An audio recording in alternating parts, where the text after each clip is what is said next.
Okay, welcome to another stream. It's Friday Funday.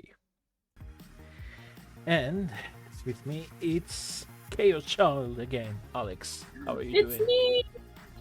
I'm good. Uh, Nothing too terribly different from last week, other than the possum that showed up in my driveway this morning that I was telling you about. The very big possum. Yeah, But I, yeah, I heard that in the US, you guys kind of have a problem with them. they're related. They're scavengers like raccoons. So if you leave food out, which is why I don't leave out the food for the outdoor cat at night, they'll come and they'll eat that. And then they'll hang around looking for more, and then they'll go through your garbage. They'll go through your garden, pick up any seeds or nuts or fruits or small plants or whatever. Well, They're not necessarily like, oh, sorry, go ahead. I'm not surprised if they are opportunists. If they see food, they see, yeah, there's Yeah, because they might something find it living later. here that leaves food, so I'll just hang around, just in case. Yeah, just in case they leave more, because always not wanting it. They're not bad to have in your yard though, because they eat pests too. Like they eat small snakes, insects like cockroaches and termites and ants and stuff. Um, so they But aren't bad to have around for but like I pet heard control. they can have a bad temper. Yeah, like I said before. Hi Fairfield. We're talking about possums with the Yep. silent O. Simpsons? Yes. But like I said, they're not inherently dangerous because they're not really. It's not like you're going to step out your door and a wild possum's going to fly at you. But you don't want to harass them. Well, that's not what I have seen in the movies. I guess that just goes to show how the accuracy level of the movie about the Yeah, killer possum. those movies, the kind of the old American Pie movies. You can see that it's just It's it's so a accurate. plush animal that they throw to the actor and it Yeah, goes flying straight to the throat. yeah. I think you'd have to do an awful lot to upset a possum enough for it to do that to you. Especially since their first instinct is to run away. Like when I saw the one hanging out in my yard this morning, uh, I opened up the door and I looked at it and I went, "Hey!" And it looked at me and then it just ran. It was like, "Oh God!" It took off. And that's when I'm sitting there looking at it, going, "Damn, you are gigantic." Fairfield says, and they also have overly dramatic death scenes. Yeah, Yes, they do. I have seen Over the Hedge. Yeah, Avril Lavigne. Yeah, she went a bit over dramatic there. I feel bad for them because much like fainting goats, they aren't doing it on purpose. It's just a thing that happens to them when they get scared. Yeah, the brain goes, "Oh, short circuit," and they Yeah, just go like that. yeah. It's just a thing that worked out from an evolutionary standpoint. More of them survive by playing dead. Imagine like that. You get scared and then lights off. Right? Hey, Hey, King King Reed. Greed. It's going good. It's going good. Good to have you guys. We're talking about possums because I saw one in my driveway this morning eating the cat food. And I was like, uh-oh, if I see you again during the daytime, I'm gonna have to call somebody because you might have rabies. Later, But I'll link you a video about animal control and their relation with the Mexican people and that. Yeah, it's an oh interesting, no, it's an interesting documentary about it, and you know, that sounds kind of ominous when you said animal control and their relationship with people from Mexico. It's like, uh-oh, what does that mean? yeah. Well, the guy that works in the animal control is Mexican in this case, so Oh, it okay. applies. I was sitting here thinking like, what kind of strange collaboration is happening between these two very different groups of people? Well, the thing is, free food is free food, right?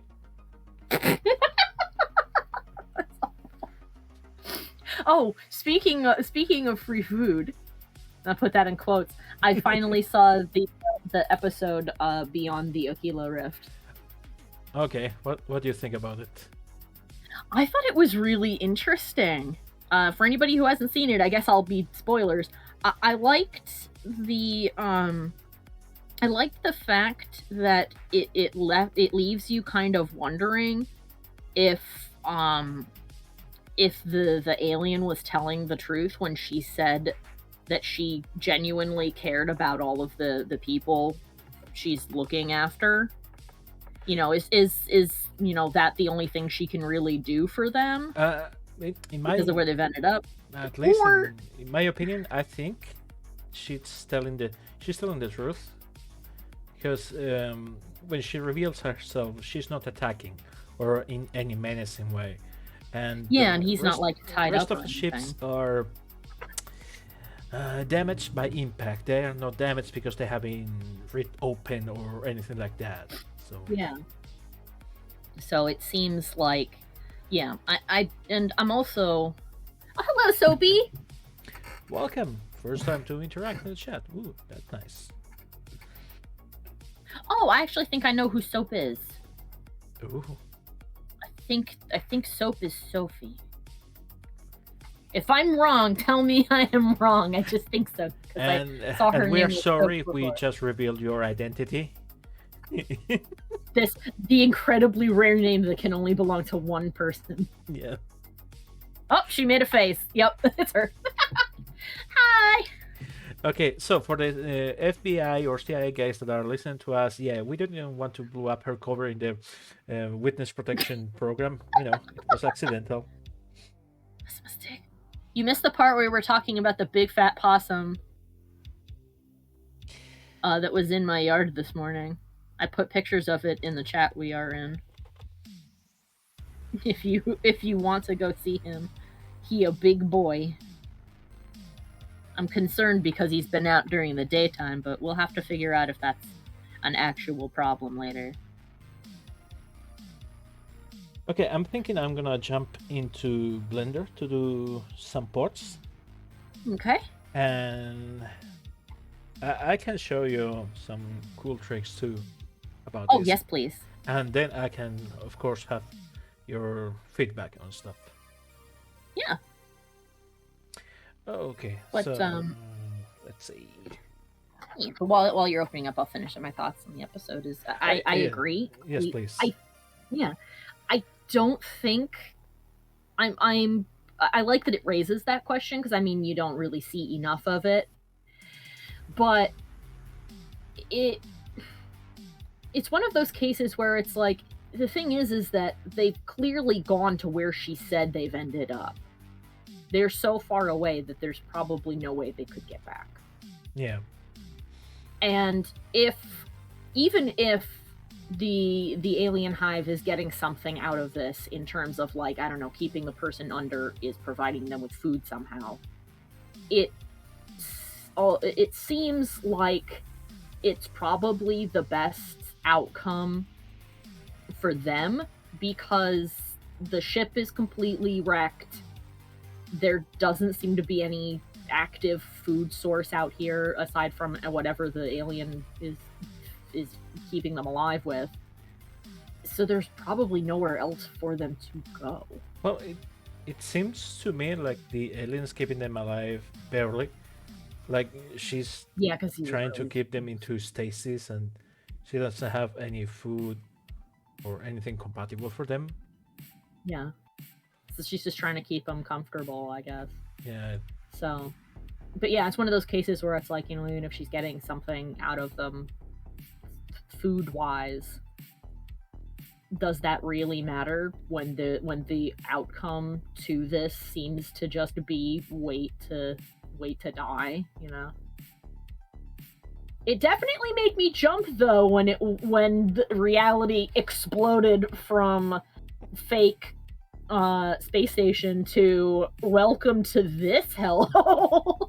I was like, oh, thank God I'm not scared of spiders, because that's an awful lot of things that look like spiders. But I love the reveal. The way that I did too. Oh, it's wonderful. Yeah, especially when it like pops its head out of the door, and the only thing it can like forcibly say with its vocal cords is like the guy's name. He's like, "Hello," I think his name's Paul. He's like, "Hello, Paul," and I'm like, "Oh, that's not great." Yeah, maybe it felt to me like she was using some kind of telepathy. Yeah, because it seems like she's inducing these kind of mental asylums, yeah, like in like the this. most figurative way possible. That it's an Yeah, asylum for the mind, where they can have their last moments in yeah, some like a sort of place to be safe as opposed to like a yeah, prison. some sort of peace, before hitting reality. Mm-hmm. Yeah. But I finished off both of the seasons. Actually, I believe that the third season of Love, Death, and Robots came out today. Yes, I watch it, So, and I'm telling you, you have to watch it. Soap, no. Soap is quoting Full Metal Alchemist with Edward. No, that's the saddest part of that show, Soap. What show? Oh, Full Metal Alchemist. Oh, I haven't Have you... seen it. Oh, you have not? Oh, well, then I will not spoil that in case you want to Oh, watch please, it. please do it. Spoil it. Oh, okay. Yes, I had the In art book for more than 10 years. Mhm. A guy that worked Okay. for me when I was in Mallorca. Well, we became friends, and as a goodbye present, he gave me the Full Metal Alchemist art book, which is beautiful. And, okay, so this is one of those situations where it's like, if I was going to watch it, I'd have watched it, so don't worry. In the episode or series of episodes in question, our protagonists, Edward and his brother, Alphonse, are basically learning the ropes of being state alchemists by meeting with other alchemists. They're also sort of investigating them, though they don't quite know that that's why they've been told to go visit this person. But the guy that they've gone to meet has a little girl and a big floofy dog. Yeah, Brotherhood is much better. It's closer to the original manga. The only downside is it does not have goofy faced anime Hitler in it. Which was something I was not prepared to see when I watched the non-Brotherhood Full Metal Alchemist movie. I sat there and I went, that was anime Hitler. I didn't think I would see that. I didn't really want to see it, but I've seen it now. But yeah, when he's visiting this guy, this person is known for making chimeras, which is putting two animals together. And he got awarded, a whole bunch of money and prestige because he supposedly made one that could talk, but it didn't live very long. So now he's getting ready for his evaluation, and he wants to make another one again. They get to know his daughter, and she's incredibly cute, and she's really sweet. And they're asking him like, oh, where's her mom? And he goes, well, she thought I was too into my work, so she left me, and left our daughter behind, and there's really nothing I can do about that. Okay, let me guess. It was the thing that was able to talk, right? Yes, it was. Yeah, it was. And they figure that out pretty quickly. And I think that the viewer kind of does as well, but you're sort of dreading it because once you realize that, you're like, oh no.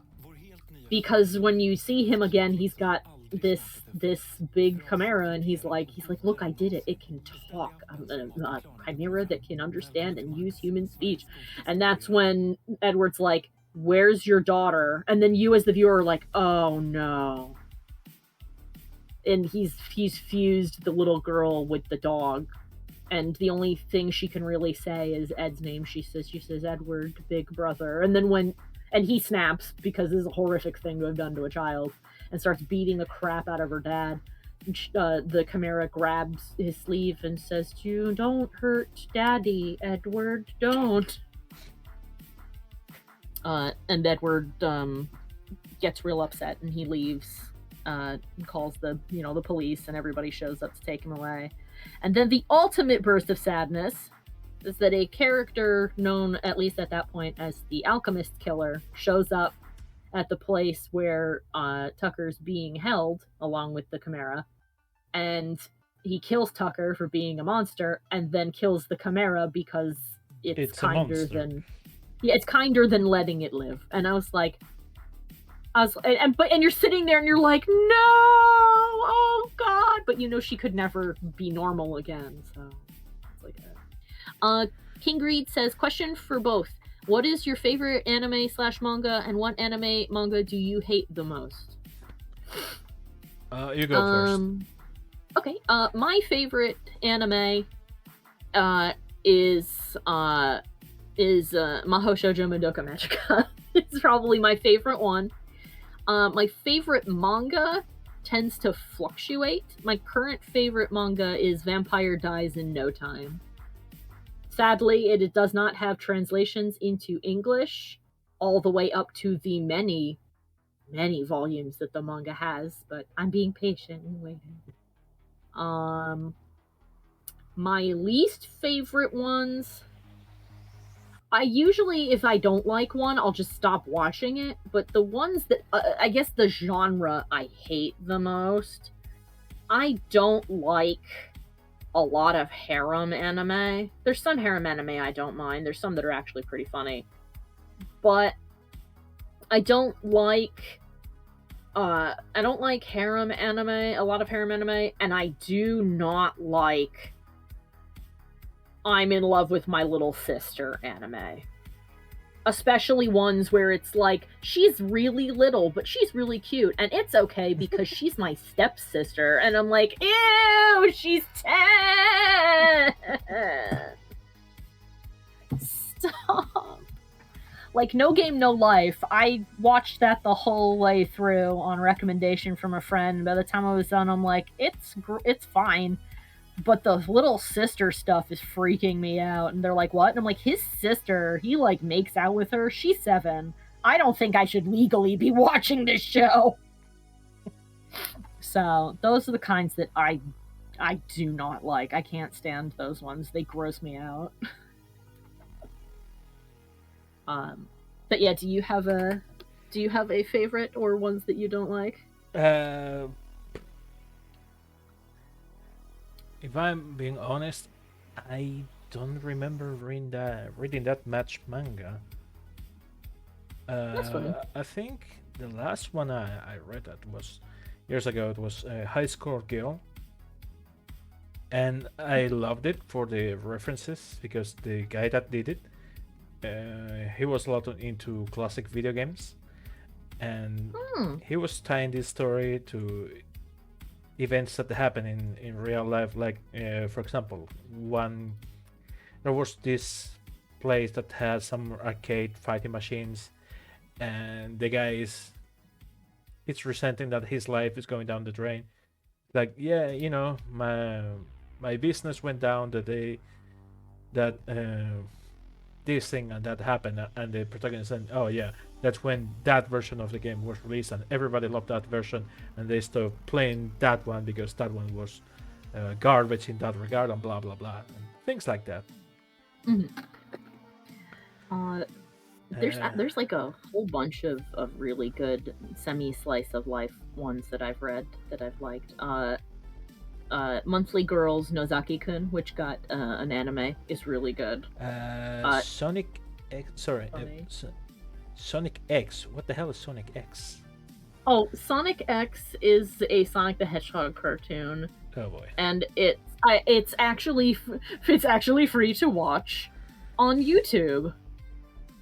The whole series is on there, and it's by the people who made it, so it's not like somebody uploaded it. And me and my boyfriend have been watching it. We watched a couple of episodes last night, in fact. And we had there's so much to comment on, like moments when you're like, so do they think that this is how law enforcement actually works in the United States, since this is clearly supposed to be the US? Or, is this just for the sake of the episode or what? It's very weird. Like the police have a like Formula One racing car brigade to go after really fast targets. And that has never been a thing, and I don't think it ever would be. Well, in Italy, it is. Oh, really? Yeah. Oh. In Italy, you nothing. have, we've never actually, had that in the they US. have Lamborghinis and cars like that for that specific reason. Yeah, here, I think like on most highways, I don't think you could actually drive that fast because they're usually really congested. So if you tried to go down the highway at like, I don't know, 120 miles an hour, not to say people don't, but if you like tried 120 miles an hour, that's really, really stupidly fast. Yeah.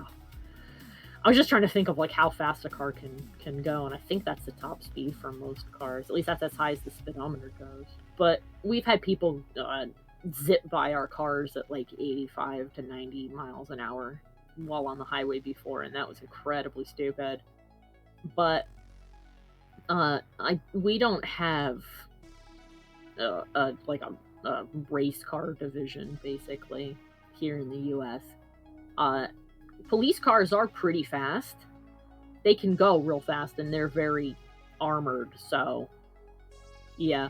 But mostly if you go that fast and you don't get into an accident, heaven forbid, you're probably going to be pegged by a speed trap, and you're going to get a license plate photo taken of your car, and you're going to get, the cops are going to show up at your house, and you're going to get a really hefty ticket.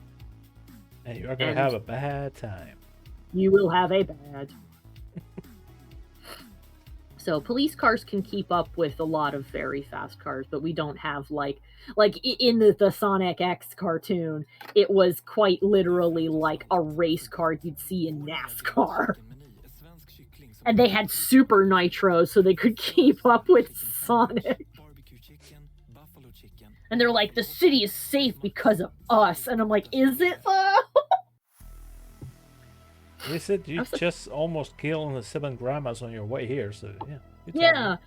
Shockingly, when they go after him, no cars on the highway, and I burst out laughing, and I said to my boyfriend Mike, I said, my immersion's been completely destroyed. I cannot suspend my disbelief. They've clearly never been to the U.S. If they ever think that there's a moment where there are not cars on the highway. This place would be backed up. The hell that there wouldn't be cars on the highway. I mean, it's like a kid's show for silly fun, but that was just really funny to me to see. Okay, I have a question for the brides. Yeah. Since they are tentacles, you want them to have suckers all the way or just the tips? For simplicity, when I drew them, I didn't bother having the suckers. But if you're gonna fully fully braid them, then yeah, they have suckers on the underside. Yeah, like octopi. I can do that. Okay. In fact, let me do it now. Okay, so let's start a war. I mean, a cube. Let's start a cube. Okay. The War of the Cube. The Cube Wars soon on Discovery Channel. King Greed says the favorite anime is Violet Evergarden, and favorite manga is oh my god, Doro Hedoro, and hate anime is the Junji Ito collection. Hate manga is, I think that's his Death Company. I didn't like the Junji Ito collection. The anime for it is so bad. And that sucks because his stuff is like really creepy. but it's like there's like almost no animation happening in some of them, and then in other ones it's just, I don't know, maybe it just doesn't translate well, but oof. And Soap recognizes Doro Hedoro. I've seen that as well. That one's really good. It's really funny. Is that related to Dora the Explorer? It'd be really funny if it was, but no. Come on, it sounds so similar. Yeah, Doro Hedoro is a CG cel shaded anime, and let's see. It follows a dude with a lizard head who is trying to find the wizard, or I think no, witch. The witch from the other dimension that dumps into this back alley location that turned him into a lizard, and he does not remember the guy's what the guy looks like. And it's a bunch of wacky misadventures with him and his female friend, who runs a restaurant that he likes to hang out at. Okay, so are you sure that that's not related to Dora the Explorer? Because that sounds awfully close to Dora the Explorer. Oh my god, I'd love it if that were Dora the Explorer. Hey, Lovewin! Hello! That's another one of my friends. Hi, TV. Oh, by the way, check this out, because this is really fun. Oh. So you see, you have Minecraft eyes here, right? Mm-hmm. Yeah, and then you subsurface scatter them. And then instant tentacles or weird eyes. And hold up, because if I do this, I do, let's say, 0 there, and there. Ah. Bop, bop, bop, bop. Oh, that's cool. And it's going really well, Dippy. How are you? Yeah, I can make them follow a curve now, and they can be anywhere, any way I want. That's really cool. Oh yeah, Greed says the best way to describe Doro Hedoro is that it's like a mix of Harry Potter and Mad Max. Okay, that doesn't sound too good. It's very funny. I will say that if you're the kind of person who doesn't like body horror and doesn't like gore, even though I wouldn't say it's a ton of gore, that you probably don't want to watch it, because people definitely do explode rather violently at times. Well, I'm okay with that kind of stuff. Mm-hmm. Well, if you're fine with that kind of stuff, you might like it, but it's a bit of a dark humor kind of thing.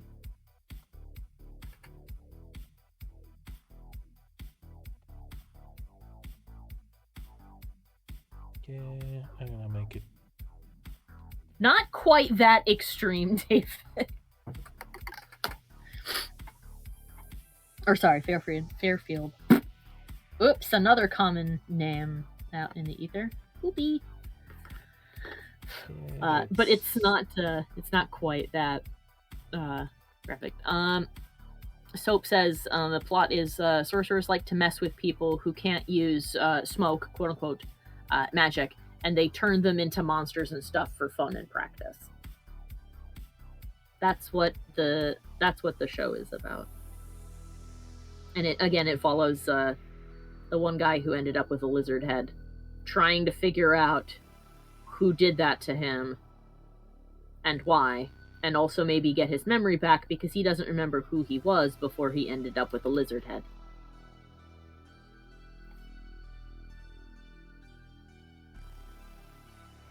And his lady friend is very buff.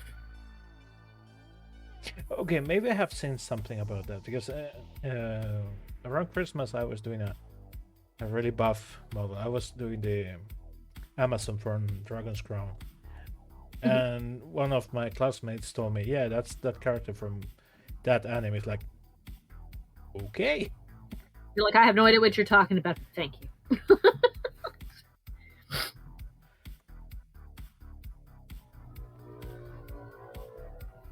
Okay, and why is the array not working properly? The main character, lizard head guy's name is Kaiman, and his female friend is Nikaido. She is a buff lady who runs a gyoza restaurant. She's awesome. Neo and Nikaido. I do remember when watching that show. Every time we saw her making gyoza at the restaurant, I was like, man, I fucking want gyoza now. Oh no, I'm hungry. Okay, for some reason this is merging. That. Oh.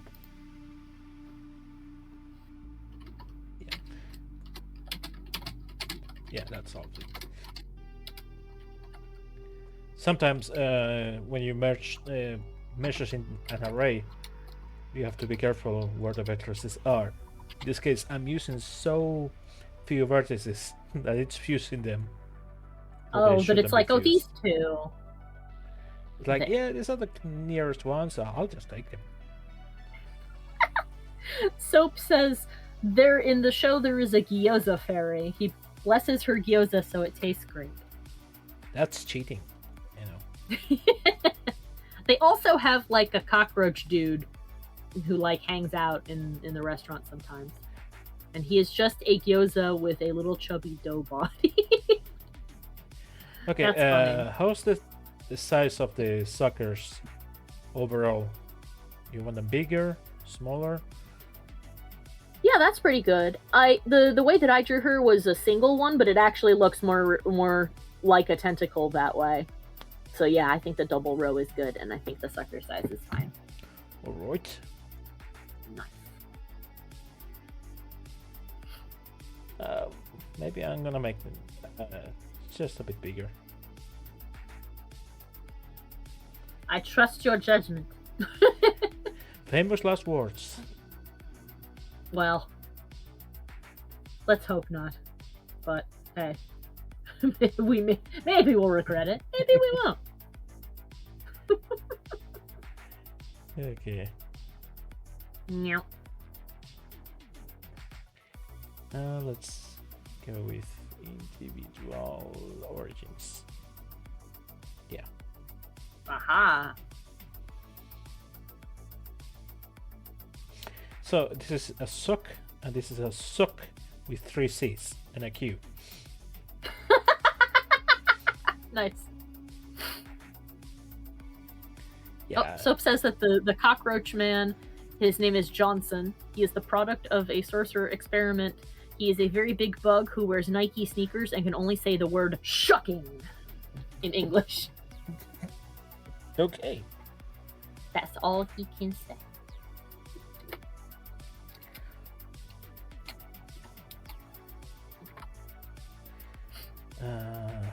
Hilarious.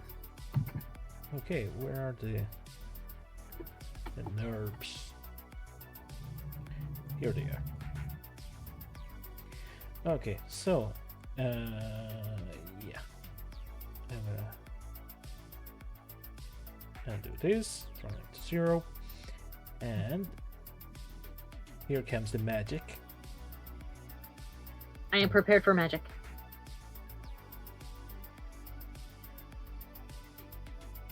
Okay, let's see. Set Oh. And fit to curve.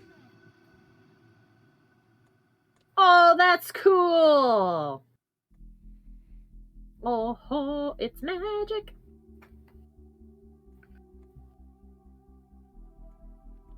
That's so cool. Okay, make me.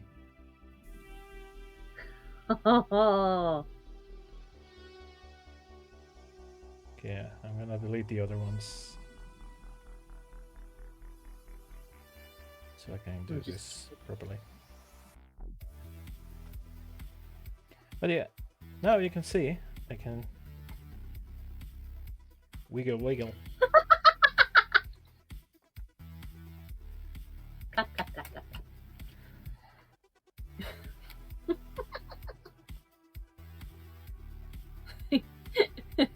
Fairfield says, "Damn, that looks good," and King Greed says, "Such a elegance."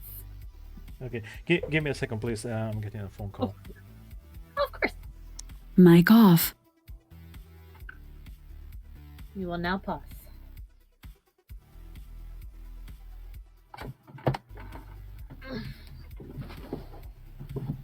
I will be quiet. Oh my gosh.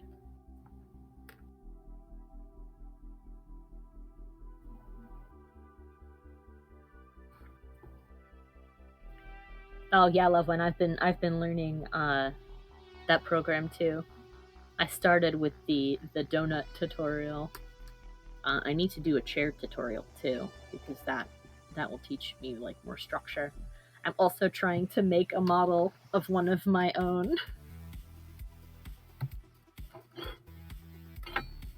Oops. I'm also working on a model of one of my own critters to go in my portfolio, which is actually how this project started out as well.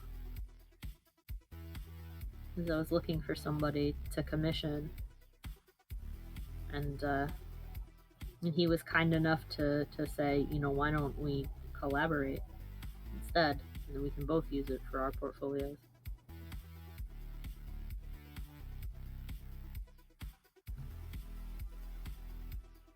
I have a Discord server. I have one that I've been playing. Oh, hold on a second. I have to mute. Somebody's knocking on my door.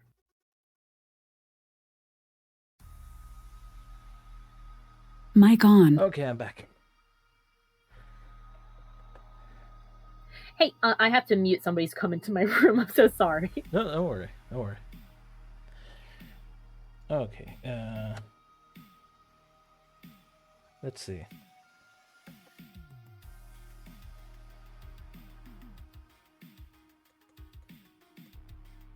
Can do this. Can dissolve those. Okay, I'm back. Sorry. Somebody just wanted to let me know about the storm that we're gonna get at like 10 tonight. To answer the questions in a the order in which they were asked. To answer King Greed's question, I technically do have a Discord server, though it is not currently active. I'm just being really lazy.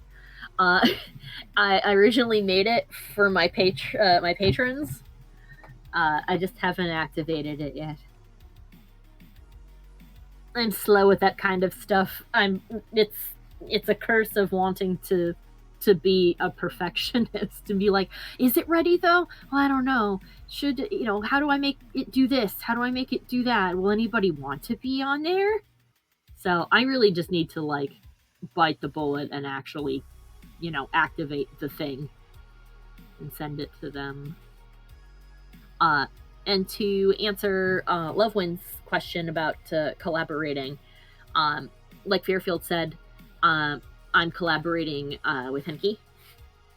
I did the design and the references for sus.e for this monster, and he is making the model for it, and it will be a collaborative effort that we can then put in both of our portfolios. And for anybody looking to do a portfolio, especially for concept art, a good thing to have in there is a collaboration like this, a 3D collaboration, because it shows that your artwork can be understood by a 3D artist and made into a 3D model. And it's good for them too, to show that that the 3D artist can show that they understand the process of taking a 2D reference and making it into a 3D model. So it's good for both portfolios. It's also good for a 2D artist portfolio to have a 3D model of some kind in there to prove that they understand how it works. So they'll know, like, oh, I need to like conversations I had with Henki of like, oh, you know, you need to account for this when it's being turned into a 3D model, because just because you can do that in 2D, you can't do it in 3D. Yeah. It's a good thing for both sides. Yeah. King Greed wants to know how long you've been doing 3D modeling. Around 12 years or more. That's so long. Yeah. Well, thing is, I began in 2006, 2007. Mm-hmm. And then I had a hiatus of around 8 years because I got burnt really bad. Because I used to model a lot and publish on DeviantArt and Tumblr and stuff like that. And I'm talking the 2007, 2008 years of Tumblr, the very early era. The wild time. Yeah, wild and stupid. To the point that I created characters, I released them, and of course you publish a character and you give them some sort of backstory, right? Mm-hmm. Well, let's say that some people didn't accept what I was doing. Like, no, you have to do further stuff because further stuff is the thing, and you're on DeviantArt, so you have to publish further stuff. Like, yeah, dude, I'm not gonna do that. And yeah. Why not? Are you stupid or something? Or you'll get money. It's like, yeah, that's not my kind of thing. I don't like that kind of stuff. It's like, oh, how can you not like that? You're an idiot. Blah blah. To the point that it became harassment. That sucks. Every time I was posting anything, it was just pure harassment. That's awful.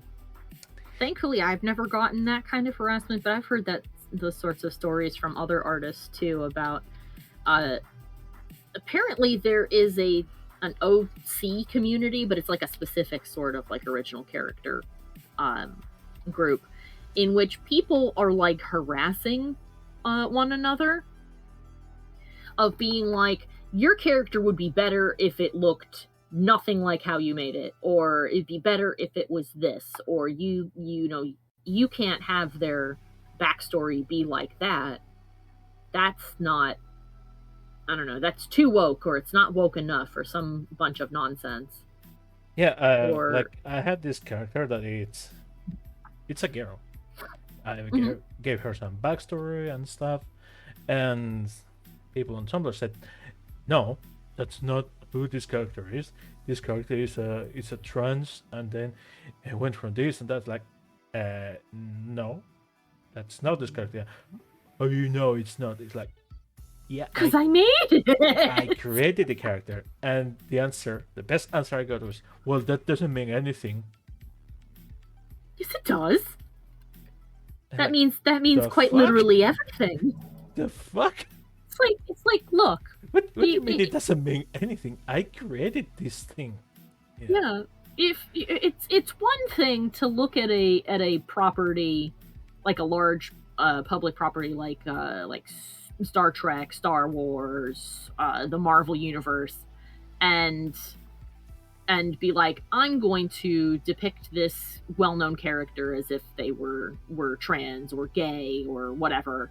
And that's completely fine, because that is a mainstream character. But when it's a privately owned character that someone created, whatever they say they are is what they are, whether you like it or not.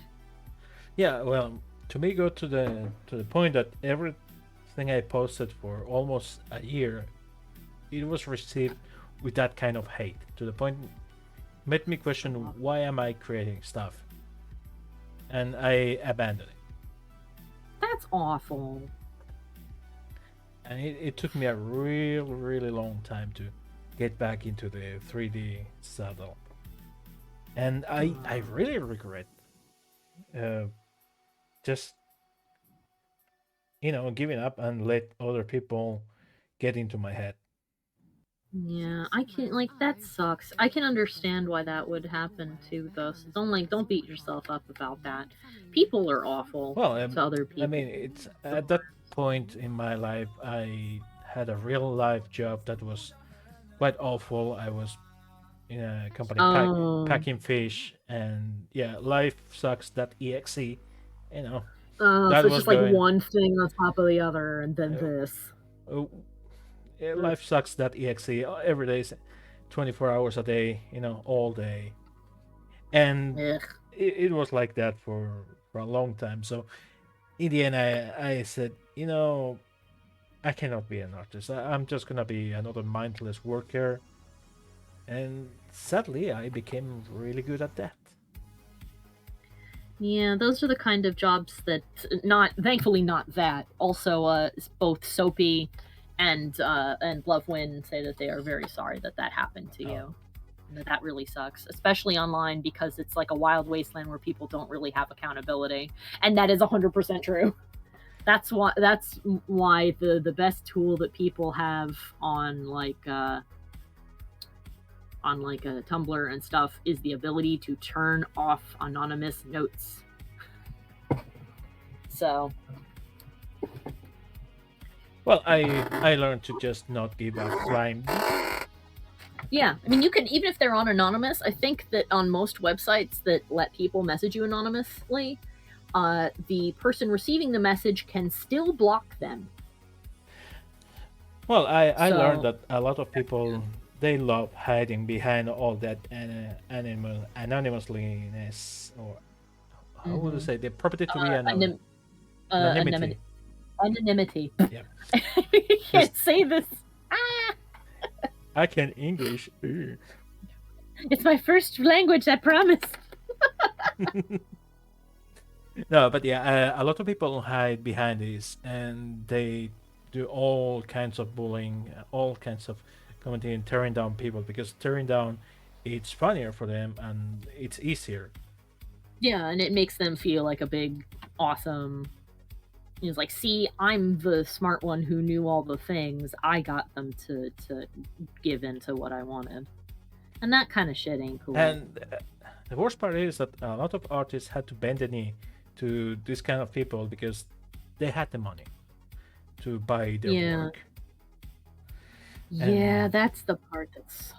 and in that era, the 2008, 2009, it was just terrible because people were pouring lots and lots of money into commissions in DeviantArt and Tumblr and other sites like that. So Mhm. it and for a lot of people that were literally starving, it was the only way to get some work. Yeah, and having those kinds of people, like being like, well, you didn't say the thing I wanted you to say. You didn't change your own creation the way I wanted to. So I'm going to make sure you don't get any money.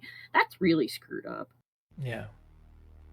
That's not cool. If you want if you want an artist to make a thing, we are more than happy to make that thing for you, but you got to pay us for our time. Oh yeah, but not in exposure. Not in exposure. No, exposure is terrible. It has a really Okay, low market value. yeah. As one of my professors in college once said, anybody who it's worth being paid in exposure for is a person who can pay you actual money and would anyway. So if all you can do is give me exposure, you are not worth working for. I'm like well said. So, but yeah, I'm sorry that people were such asses to you. That shit ain't cool. Well, it happened, and I learned to.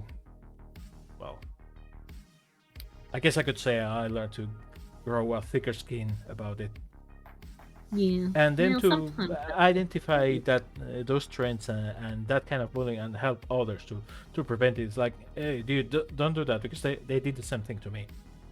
It's like these are the telltales of that this person is just being toxic to you. yeah.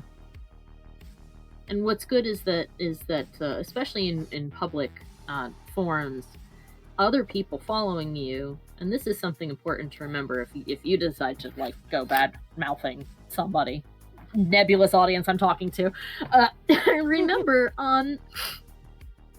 people can see what you post, and all it takes, even if you're on anonymous, is just one little goof.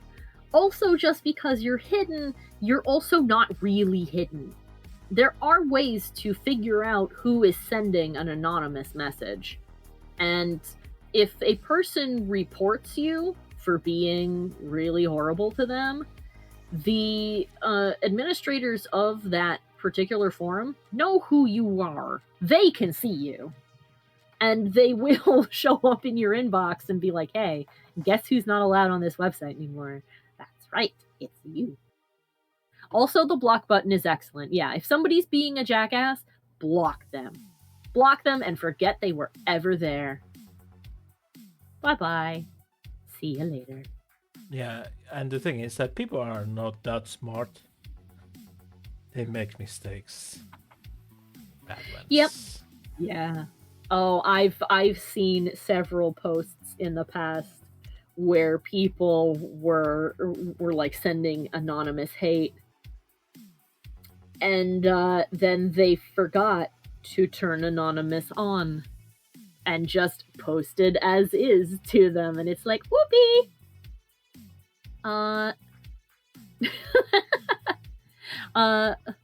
Legendary OX100 says, I love Henki's sexy voice. It's like a lumberjack caressing your face with his beard. Claro que sí, cabrón.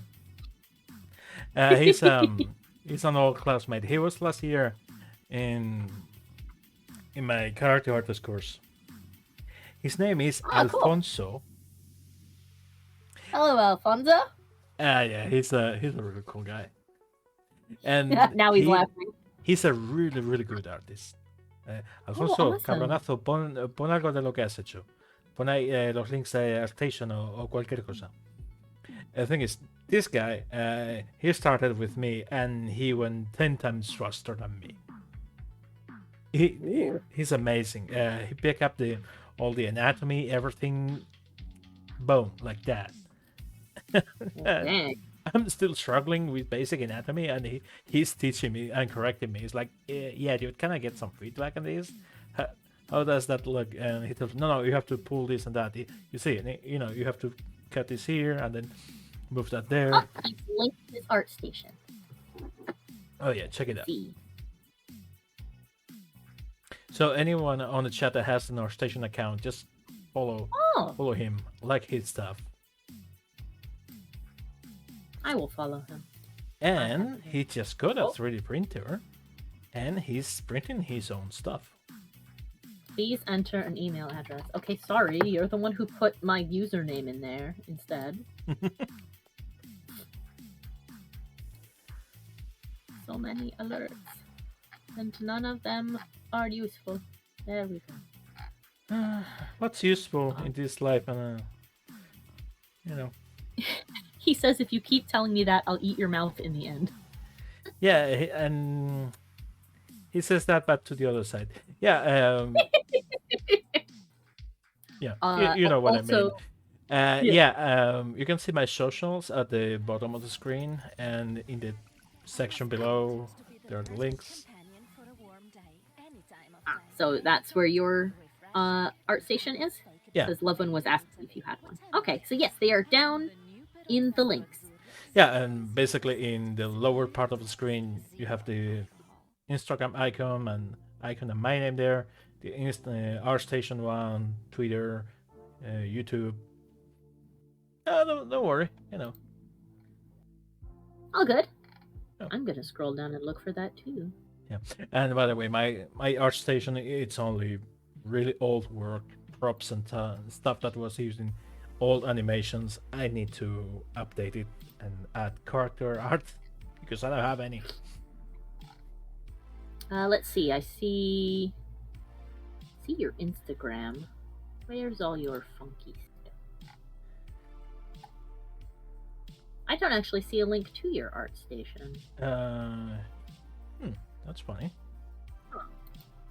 Well, when I click on About, I see your Instagram, your Spotify, and the current locations of the people watching. I added it there, but just give me a second. I'll post it. I don't know why. One says, I wasn't able to update and I really should, but everything is so professional that I get intimidated. Yeah, I completely understand that. I probably have too much on my too much on mine. Well, like my teacher said, the key is to just keep the best works that you have there. Every now and then, just hide the old ones and show the best ones, because that's your level. That's the level that you want other people to see. It's like, yeah, this guy can do this thing. Yeah. Oh goodness, sorry for the yawn. No, but that's the general advice I got from people as well. My art station has multiple. Please, can your legendary says, please can your friend tell Elo Cabeza it is for a class assignment. Oh boy, here we go. That's one of the things that he loves to do. Get people to say that it's a meme that we have amongst ourselves. Ah. So saying "Illo cabeza," it's saying like "Hey dude," but in southern Spanish. Ah. Because he's from the deep south, and now he's laughing at me. And I'm not from the so deep south, so I'm a bit higher.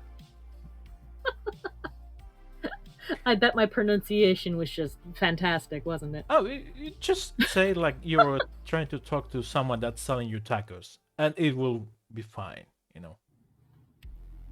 So it is said "Illo cabeza." Illo. Said illo. Illo. Illo. Illo cabeza. Yeah.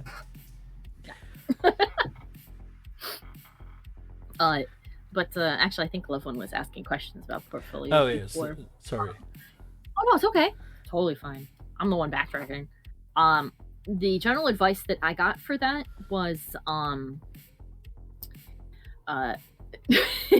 he's laughing and says so perfect. The advice I got for that was to think about what it is you are. First of all, like what kind of job are you looking for? I know that Lovewind does 2D art, so are you applying for jobs as an illustrator, as a storyboard artist, a sequential artist? Like, what is it that you want to do? What kind of jobs are you applying to? And then pick out the 6 best pieces of that work out of your most recent stuff. And that's what should go in your portfolio. And you should update it fairly regularly.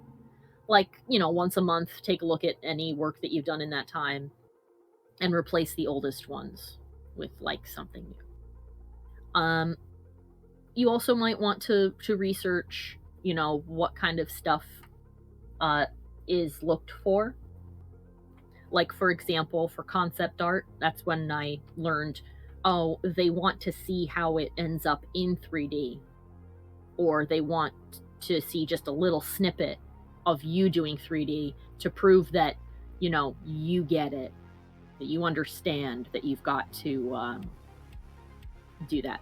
But if you've got more than one category, like I do, where I do comic pages, storyboards, illustrations, and concept art, ArtStation lets you make different folders and categories. So I have those folders and categories, and I have 6 things for each of those.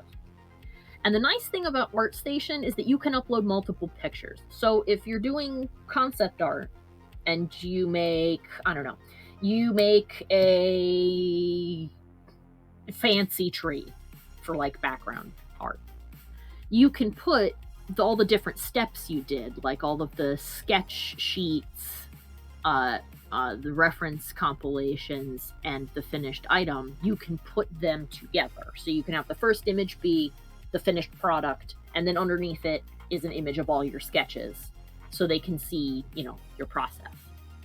Yeah, like Pixiv in a sense.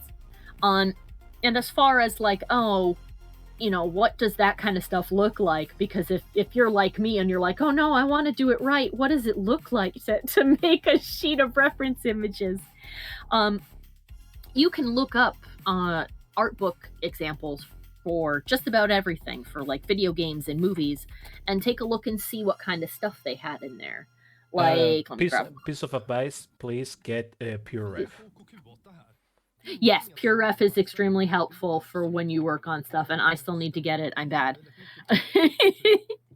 Like, let me see, because the reference materials, the concept art for different genres is all different. So let me grab the concept art book for Return of the Jedi. Pure ref. Pure ref is a program that you can load. Yep, pure ref. Give me a second. I'm gonna load it. Oh, he'll load it. But like, if I flip open the art for Return of the Jedi, I can see. Let's look for something that's actually art. What is this? Okay, I can see on the page where they're showing the barge that Jabba the Hutt was on. There's 2 pages of art, and it's as follows. There's one that's like an actual physical blueprint, which was necessary because it was a large live action movie. They had to make it. She says, "Oh, it's like VizRef. I have that on my iPad." I guess I don't know VizRef. If they're similar, then I guess then yeah, it's a reference program that will sit above whatever you're working on, and then you can just scroll over to what you need to see instead of being like, how can I maneuver this on the same image I'm looking at? Or how can I manipulate this window? Okay, so I guess VizRef is basically like the iPad version of this. But yeah, so like they've got in here, they have like early sketches they did of the boat. They have an actual blueprint of it so they could build the set, and then they have a painted illustration and then a model in here. So that's how a movie would differentiate. Yeah, it's no problem. Would be different from like art from a video game. But like I said, you can just look up your favorite, TV show, cartoon, or video game, and just look up their concept art books, and you'll see all that stuff in there. Yeah, and there's a lot of people that publish even the pure ref files for what they did, and it's really good to see what pieces they picked and how someone can compose things. Because there's a thing, if you do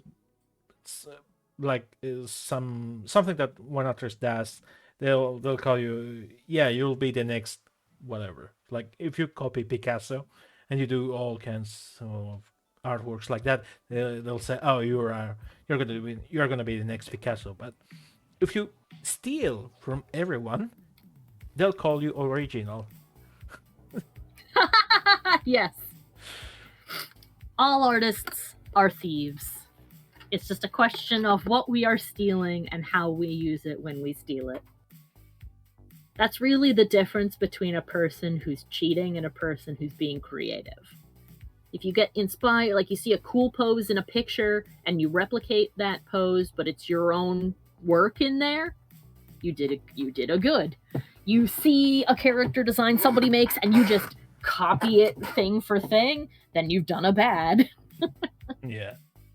Basically, if you do it right, people won't realize you did it. That's what you're aiming for when you're borrowing from other people. There's no such thing as an original idea, only original ways to use those ideas. So if you're like, oh man, are they gonna think that I'm being a thief because I was really inspired by, these couple of shows, and you can probably see references to that in my work. No, they're not gonna care. They will not even know unless you tell them. Yeah. I mean, things get a little bit different when you are actually working in the industry. You have to be more mindful of the things you are referencing. Because if you, again, yeah, Soap says there's nothing new under the sun. Yep. the only thing you really need to look out for when you are doing it professionally is where that reference is coming from. Because there's two specific instances I can think of in which that sort of thing's been a problem, and one of those was in the original Star Trek. A fan showed a story that they had written to one of the writers from the show and asked them to read it and tell them what they thought. And then, completely by coincidence, because it had already been written, a very similar script came out for an episode, and I do not remember which one it was, unfortunately. And the fan accused them of plagiarizing his work. And the timeline showed they didn't, but it's it's like you can't prove a negative, because you could easily make the argument of like, oh, well, you read his thing before it aired, so you could have been inspired by it. And I believe that in the end they paid him a sum of money for use of his idea. And that's after that. Star Trek then came up with a rule for all their writers, which is you are not allowed to read fanfic. You are forbidden to read fanfic. And that's actually true of a lot of industry stuff now. Like people working on, say, the Star Wars movies, while they are writing for that, cannot go read fanfiction. Can't. There were even some accusations while those films were coming out of them having stolen concepts from a fanfiction, which ended up being not true, but it got people all riled up and pissy for a little while. Oh yeah, and the lawyers are really fast nowadays with that stuff. Oh, especially with Disney. Oh my god, if you do anything to get Disney's eyes on you, you don't want that. Oh my god. They will wreck your life. Just don't. Just don't. The other thing is, this happened with, a video game that came out like a handful of years ago, and I don't remember which one it was. It's space related, though. But they grabbed what they thought was a photo from like NASA. It turned out it was what they thought was a photo of a nebula, and they were going to use it for a background piece of a promotional thing. Turned out it was not a photo, it was actually a very detailed illustration that had been created by somebody, and they had grabbed a version of it that had their signature cropped out of it. So when that artist found out, they were, understandably mad that their work was being used. I can imagine. And the people who had been working on it were very apologetic, and they were like, oh my god, it was so good, it was completely accidental. We are so very sorry. We would like to pay you for the use of this image. So, like, the big things of industry work are like, check where your references came from. Because you can just, go out on Google and Google, like, tree, and grab that tree and just snip it out of that photo and jam it into your background so that you don't have to draw a tree for this big concept piece you're working on, and chances are nobody will care. But if you grab an illustration somebody else did by mistake, they're not going to be happy. They're going to be kind of mad about that. And then your boss is going to be kind of mad about that because now they have to pay the person. And now they're in trouble. They ask you, why am I paying you? Why am I paying you if you're just taking somebody else's stuff? What the hell? You're like, I'm sorry, I didn't mean to. So. Also photographers. Don't take, if somebody's, like, name is on there, if their signature's on there, that is something that somebody took, and you should not take that from them. Well, not everything is relative, that's true, but that's why you have specific search engines that are created for that. Yeah, there's settings on Google where you can say, I only want royalty-free images. and it will grab stuff that is specifically that. Yeah. So that nobody's going, hey, is that a picture of my dog off of my Facebook page? And you're like, what maybe?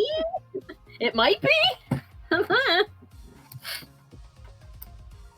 I mean, I suppose in the grand scheme of things, some of that art will just never see the light of day, so it probably wouldn't matter, but it's better safe than sorry in case you end up in the art book or as a piece of promo. You do not want to be the promo that got the company sued. Unless you work in the lawyer's department, you know. This is true. Unless you are working as a lawyer and you want to end up in court. You know, it's like Men in Black, the first one. Mm-hmm. When the guy is taking the girl to the spaceship, it's like she's saying, "Oh, you shouldn't eat me because I'm the queen of my planet, and people venerate me as a goddess, and you know that will mean war." And the guy says, "Oh, war, that means food for my family." Yeah. King Greed says Disney is everywhere. Let's see in the future if they ever get the license for JoJo's Bizarre Adventure. Oh God, let's hope not. I feel like, considering how, even though it is very good, the beginning parts definitely show their age. I don't think that they would really like having acquired that when they realize it. They'd be like, oh, well, we can't air that. I don't think that they ever would, though. The company that actually owns JoJo will never give that up. I don't know, because, you know, Disney is the one releasing a TV series created around the sex scandal of Pamela Anderson.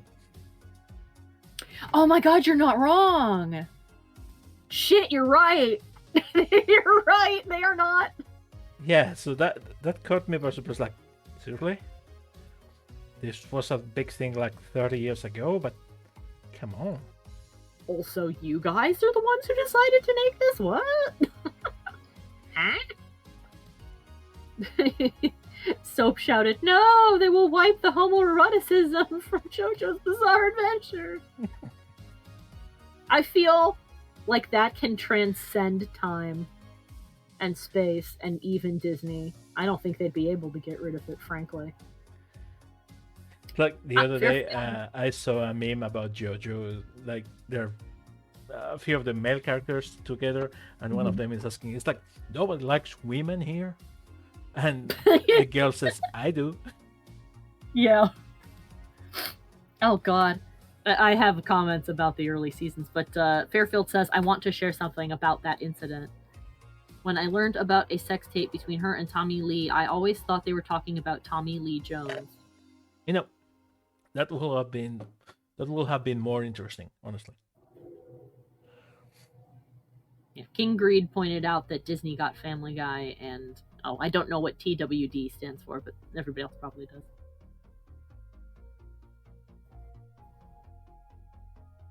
Well, Disney bought Fox. That's how they got their hands on that. Yeah. And then they sliced off the news department and let that go be its own thing. For better or for worse. I mean, personally speaking, I think that company needs to be broken up. It's becoming a monopoly. Oh, The Walking Dead. That's what he meant. That's TWD, Walking Dead. I have not watched much of that. I watched a bit of it and went, I see, and then I stopped watching it. My family has been watching it, and I have seen a few episodes with them. It's okay. Yeah, for me, I got tired of it because it seemed to get into this loop where it was like the only thing that they could think to do would be they had this like repeating plot loop of something hopeful seems to be happening, and then we destroyed that hopeful thing and now it is hopeless again. And it just kept going like that for multiple seasons, and I was like, well, if this pattern is that obvious, if things never get any better, then, you know, if they never win ever, then what's the point in watching? to just see who gets murdered next. That's depressing. At least it was to me. So. Well, I guess that some people love that. Oh, a lot of people liked that when it was on the air. But I have noticed that if you ask some of them about it, they'll be like, yeah, it will get like really depressing. But from what I understand, the first couple of seasons were pretty solid. And then they let the director of that go and tried to like keep on all the other people he hired, except that all the people that were working on it initially were kind of doing it as a favor to him because they liked working with him. So that was a mess. And then it just kind of went downhill from there. Yeah, I can imagine. You know, it's like if the crew is just, I was here for the other guy, not for you. It's like, yeah, I liked working with him. That's why I agreed to do this for like way below the actual rate I should get paid because he's my friend. But you're not. So looks like your budget. Yeah, the first season was great because the director was good. And then it wasn't anymore. Although, I don't know if anybody cares about spoilers for the story that's been out for over a decade. I wish that the show had the ending that the comic book did, because that would have been really funny.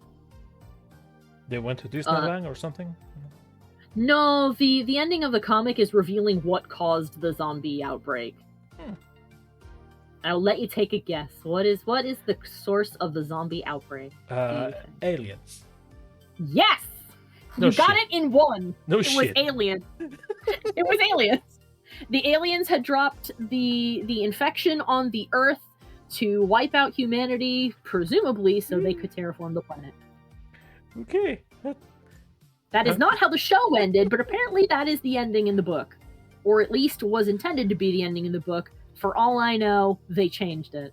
But that is initially where the infection came from. Okay. So, even if they changed that, and maybe they did, that's how the book was written, with that being the intended ending. I don't know if that makes it make more sense for people, but I think that if the show had ended that way, it would have been hysterical. Oh, yep, Lovewind confirmed, yes, that was it. That is how it ended. Okay, that's hilarious. Soap called it the Silent Hill dog ending. And yes, Silent Hill 2 dog ending. That would have been great. I would, honestly, I don't even know what I would do, but I would love to be the person responsible for a show that ended like that.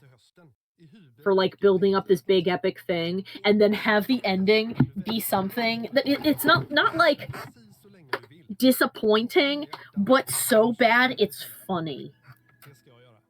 So that when it's over, you're just sitting there going, what? But you had a good time. You're like, I had an excellent time, but what the hell was that? Yeah, it wasn't ghosts, it was aliens. Hold on, back up. What? and here I was blowing smoke out of my ass, Yeah, it's like, you just got me to accept that this plot's about ghosts, and now you're gonna tell me that it wasn't ghosts, it aliens. King Grease says directed by Dan Schneider. Hold up, I need to find an image real quick. Mm-hmm. Oh my gosh, I feel like if they leaned into it, and they kind of did, I feel like that's how Riverdale could end successfully.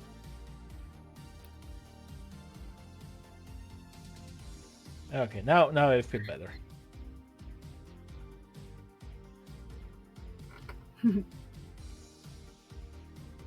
Yeah! And that'll just be on the board. She does look like an alien. Perfect. Oh, imagine if she had a tattoo of George Tsoukalos there. Maybe she does under the dress, who knows? Oh, that guy's hair is insane. It really makes that image. That image would not be half as funny as it is if his hair wasn't like that. Yeah, there was one meme about this, that they compile a few images of him, and his hair keeps going up as the images progress.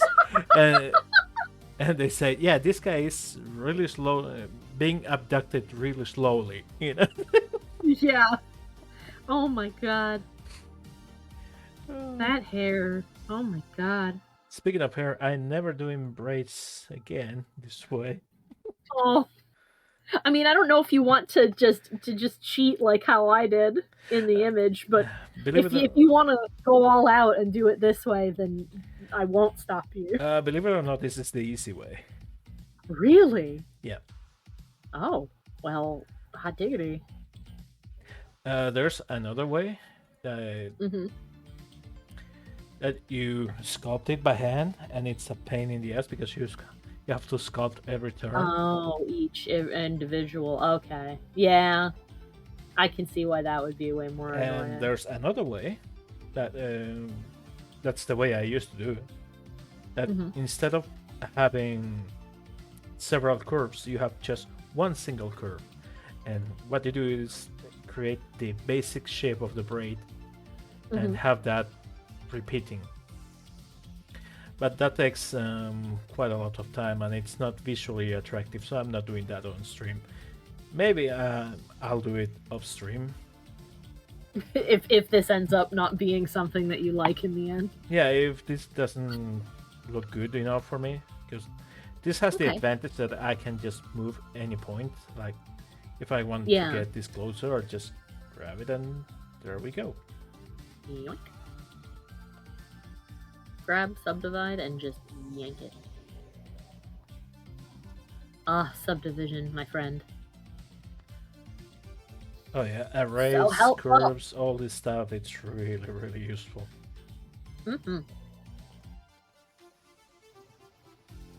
For what it's worth, I think it's really cool looking.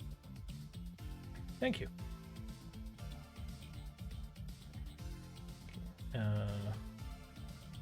I have the guides on the left, how to do braids, but honestly, I'm just winging this. Hey, you know what? That's valid. I've had that. My teachers also told me that. Lovewind says, I just want to grab them and then braid it myself with my hands. Oh, if I had a VR headset, I could do this in VR. You could just do that. Because Blender has the support for VR. That is super cool to know. That also would solve the frustration problems with people. They'd be like, no, I'm just going to do it myself. Puts on VR headset and gloves and just grabs it and braids it. Done! Yeah! Then they go back to modeling. That's awesome. Yeah. Okay, I'm just going to put this one through. And yeah, it has to go out. And this one. Yeah, sometimes thinking three-dimensional, it can be a pain in the ass. Well, it's because it's unfortunate because we're thinking in 3D, looking at a 2D interface. Yeah. It gets difficult. Also, Lovewind says that's so amazing. And Fairfield says you would literally be Thanos putting on the gauntlet. Fine, I'll do it myself. Yeah, basically, right? Just, look up Blender VR, and it's amazing. That does sound amazing. I mean, that seems like something that would really work. That would work especially well, for the same reason that the tablet screen worked out better for me than the tablet pad.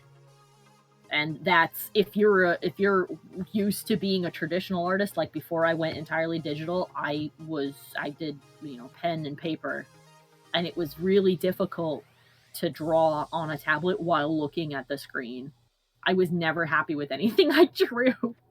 But when I got the tablet screen, which is drawing directly on the screen, it's like drawing on a pad of paper, and the transition was wicked easy. So I imagine that being able to VR a 3D program would be super easy for, make it wicked easy for a person who does, clay models.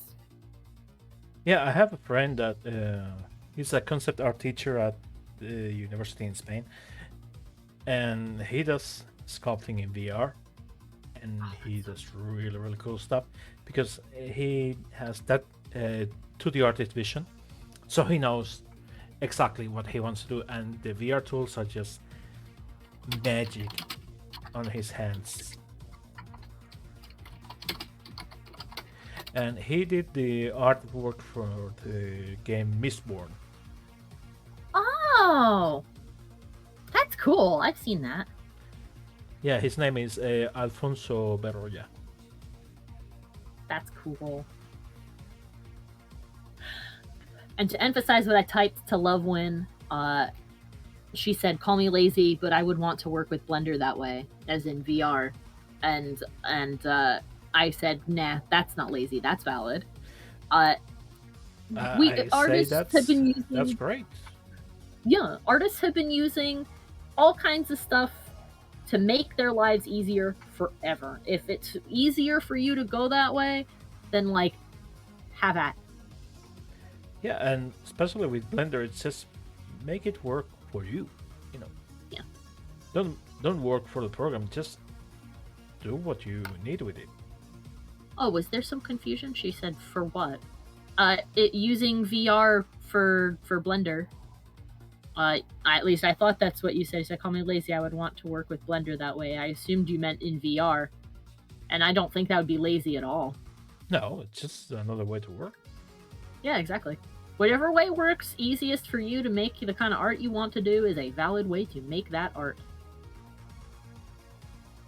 There is no way to be a lazy artist as long as you make something. I think the only way to be a lazy artist is to make someone else do it for you. Yeah, and that's the thing, that lazy people is the only one that gets stuff done. Yeah, because they figure out ways to make it get done quicker. Yeah, and easier.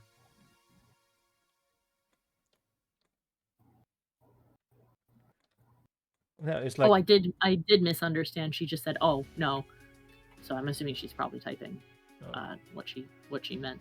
I misunderstood. but shit, I lost my train of thought. Oh, I'm sorry. No, don't worry. And, it's just one of my favorite quotes. It's you know who will change the world? The pessimist, because the optimist like it the way it is. And You know what? That's not too bad of a saying. it couldn't be more true. You know, an optimist would say, "Yeah, this is fine." Yeah, or like you're like, I don't know, maybe it'll fix itself. And pessimist, no, it won't. And a pessimist would say, "No, this shit's gonna break. I'm just gonna fix it myself." Yeah.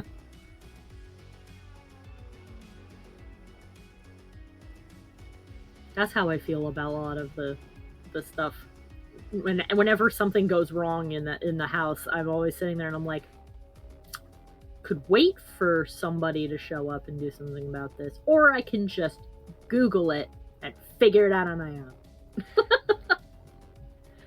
Like I mentioned to you earlier that the sink was getting worked on, and thankfully that's all done. But initially, my dad was the one who said he was going to come and fix it. Except he said that several weeks ago, and then last night it completely broke and then flooded the kitchen. And I was sitting here and I'm like, I wonder how difficult it would be to just look up a tutorial about reattaching a sink pipe on YouTube. How hard would that be to figure out? I bet I could do it. There's a great YouTuber for that. I think it's called I believe it. That Teaches You or something like that. Yeah, I think I've actually heard of that. And it's like a guy, it's like an older guy who's like, all right, let me teach you how to fix this stuff. Yeah. I'm like, please do. And for me, that's what really YouTube should be about, sharing that kind of stuff.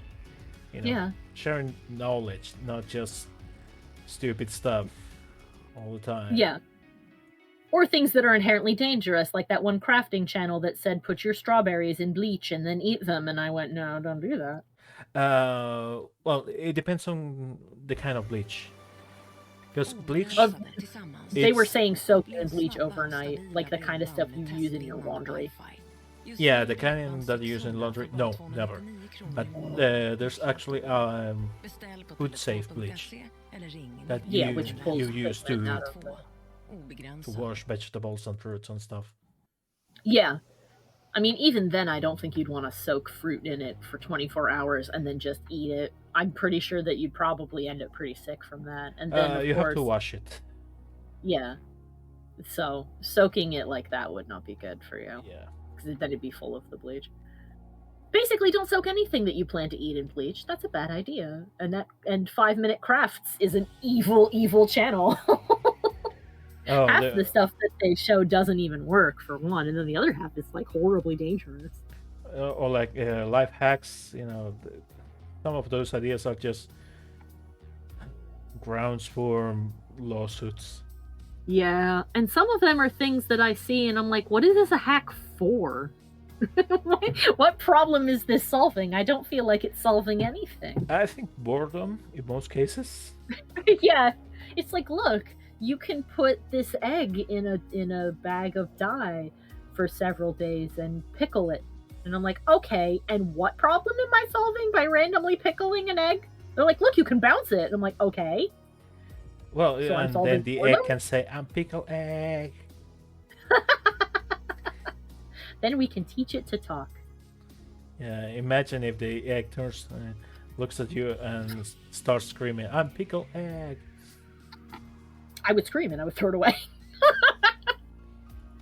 Soap says, How to Cook That by Anne Reardon is a great food debunking channel. And I have watched that. I love her channel. She is a food scientist and a chef. Yeah. She will. It's funny. She'll make a bunch of the stuff, and if it's food safe, she'll give it to her husband to try. And there's been more than one time she's handed him something, and he'll look at her and he'll be like, all right, I'm suspicious. What's wrong with it? I don't know how I feel about this one. Well, that's true scientists. That's why they have monkeys. And they buy them by the barrel, Yeah. Oh my god. Although for fun recipes, there's that one, oh god, I keep forgetting his name. Soap will probably know.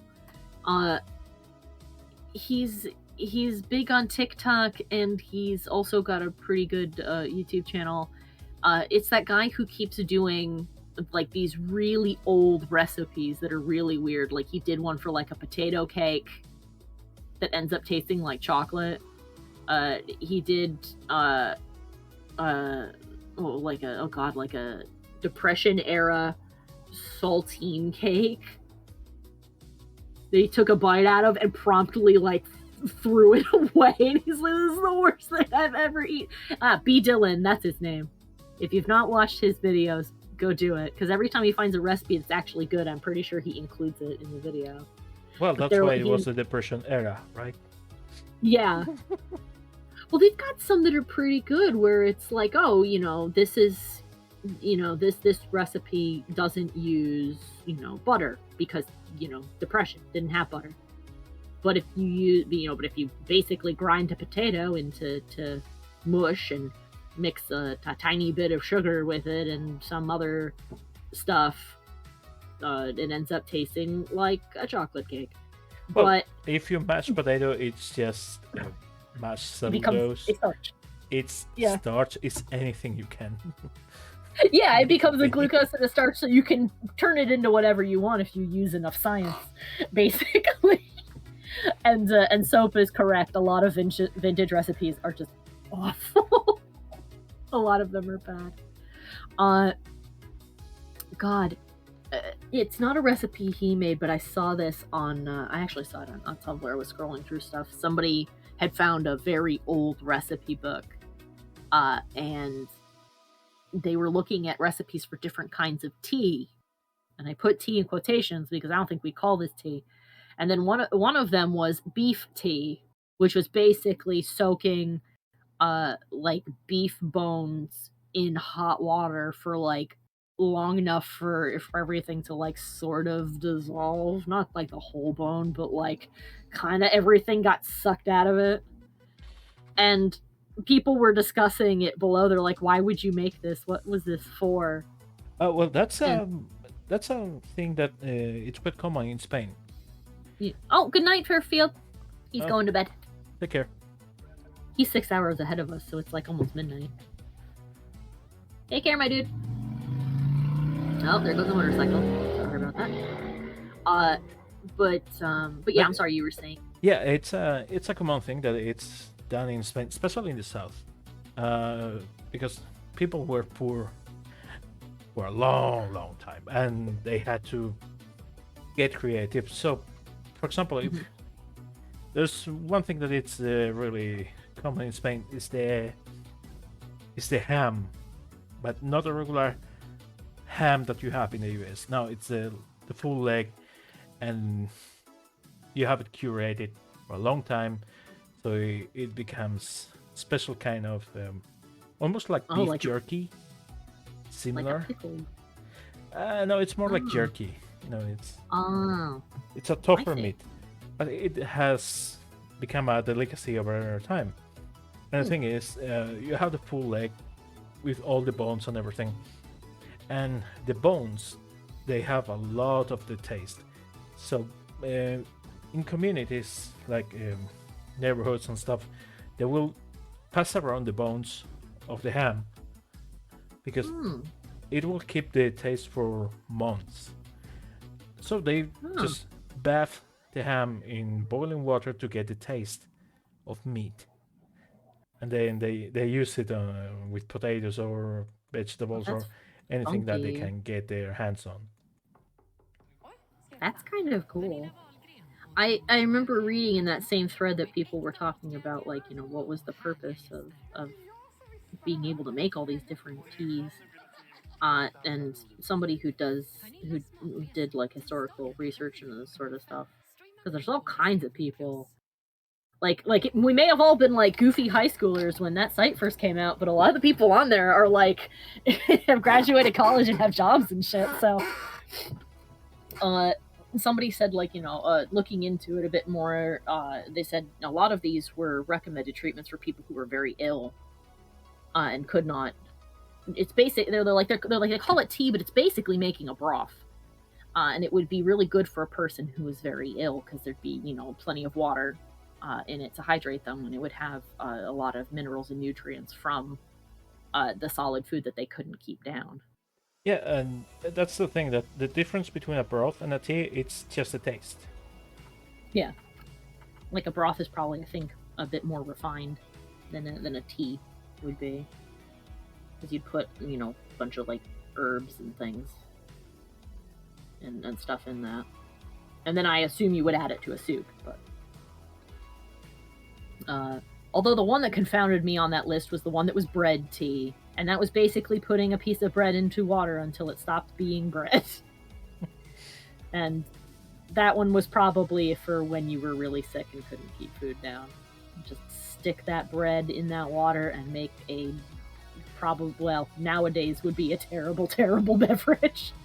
Oh, well, but that's back then, like, what we used to feed birds. Like, for example, if you found a baby bird, that's what you would feed it. Oh yeah, whoop! Sorry, I dropped my ruler. Oh no. Oops. King Greed says, Superman, Omni-Man, or Homelander, who is the best hero with a dark side? I don't know. The one that stays longer in the toaster?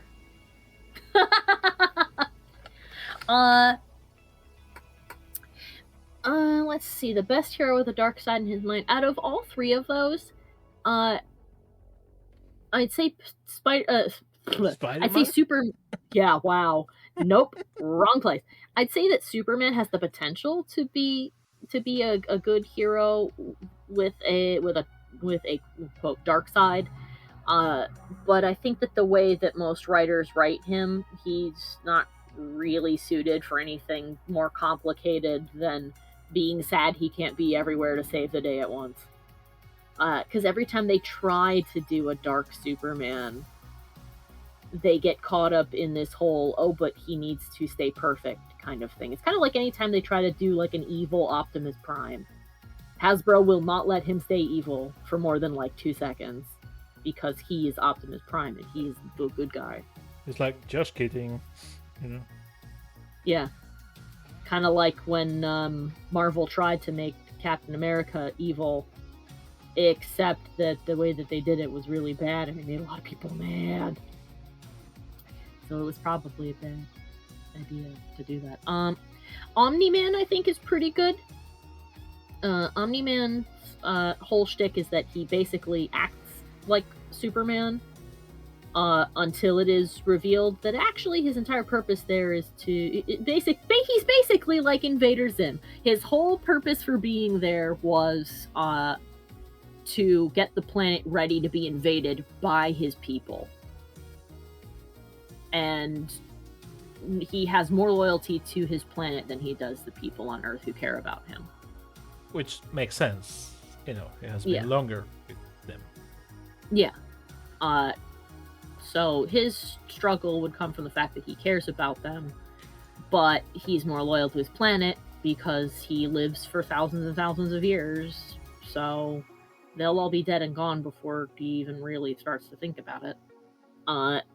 And Homelander, I'd say, is the weakest because even though the series that he's from is pretty dark and it's one of those gritty, realistic-y kind of things, I'd say that he's the weakest of the three because Homelander is a prick from moment one.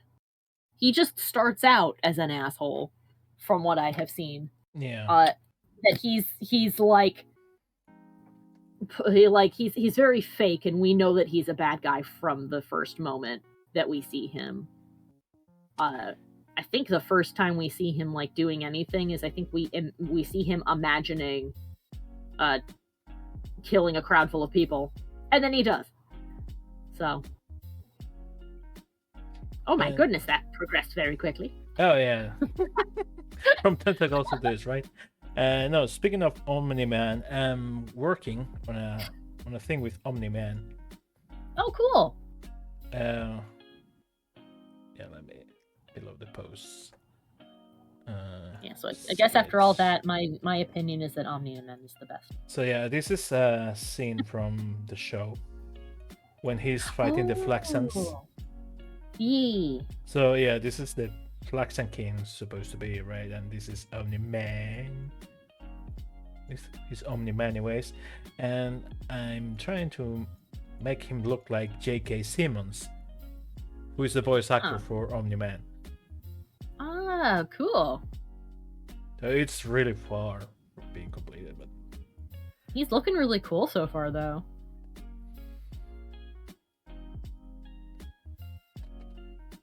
That is an awesome guy.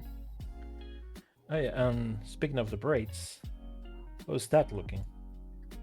Oh, that looks cool. I love them. They're adorable. Oh, that's going to be so cute when it's printed out. Okay, I need to make these tighter.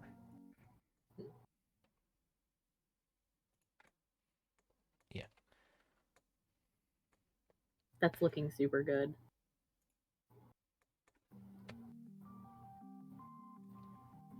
Okay, let's see if I can. 1, 2, 3. And I'm gonna grab this, and then I'm gonna use this, connect it only, smooth. Nice.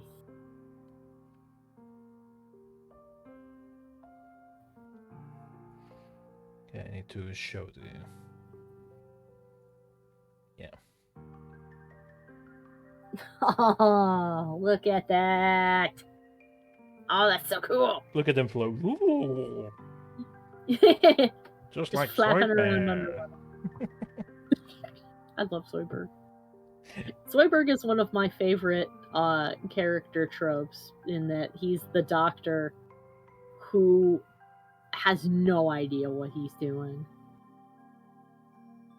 Yeah, like, I think a lot of people can identify with that, you know. Like... Yeah, that's one of the parts that's like so comedic because then he can say things like, I think the first thing that he says to Fry when he's giving him like a physical, he says he gets a whole bunch of human anatomy wrong, and then he gets frustrated and he goes, well, you know, pick an orifice, open it up, and let's look at that heart. And I'm like, oh no.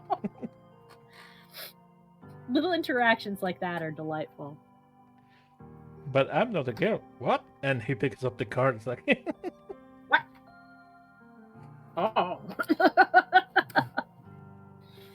Oh my god. He's such a good character. He's the only one that got a present from Santa. Yes, because he was the only good one.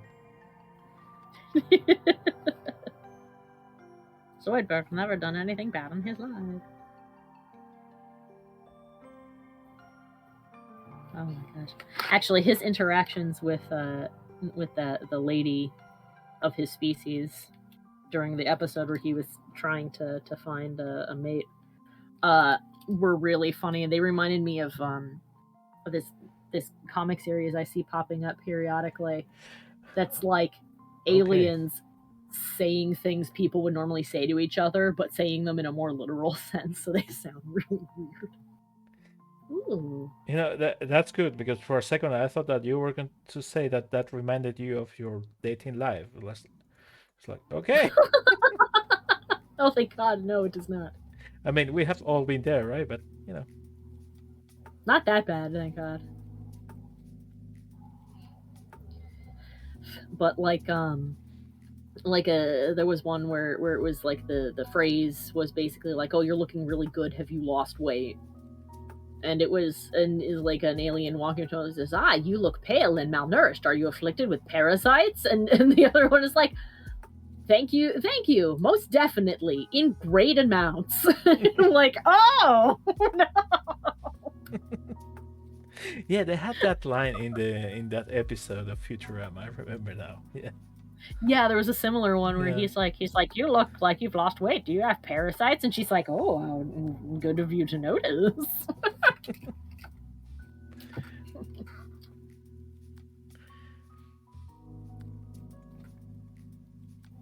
Okay, let's see. Let's make some tighter tentacles. Nice. Sorry, it seems like I'm not doing so much progress today. No, I mean, this was really complicated. I think you've done a whole lot of progress. Like, you know, maybe you haven't moved on past the tentacles, but I think the tentacles themselves, you know, definitely take a long time to do. And they're probably one of the more complicated features that she has. So. Let's see. I'm just going to move this to the side for a second.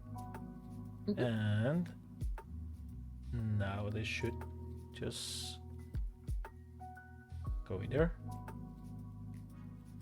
Yeah, there they are. Yay! Ooh. I'm gonna hide this for a second. And yeah. So that is looking pretty good. They need to be a bit longer. So I'm just gonna send that back. Yeah, could probably fatten them up a little bit, and that would make them longer too.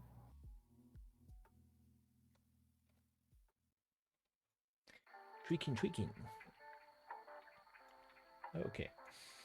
And that's why I love working with curves. Mm-hmm. Oh yeah, when you showed me how to do that, that's so helpful. Oh my gosh. Because I can do this. Take these three. Extrude again.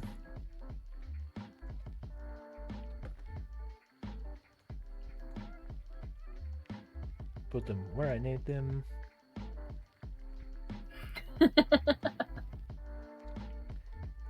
I'm gonna get one here, one here, and one here. And now I'm gonna start working one by one.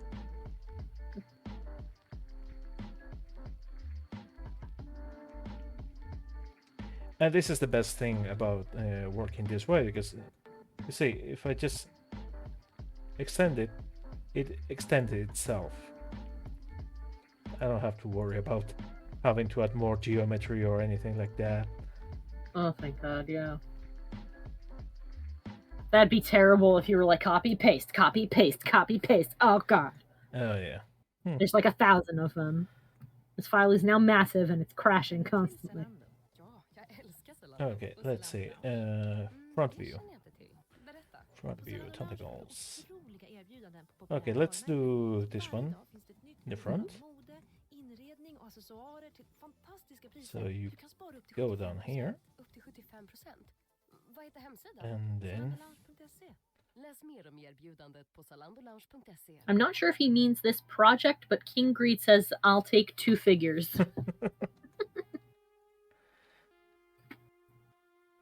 Well, maybe in the future we can sell them. What do you say?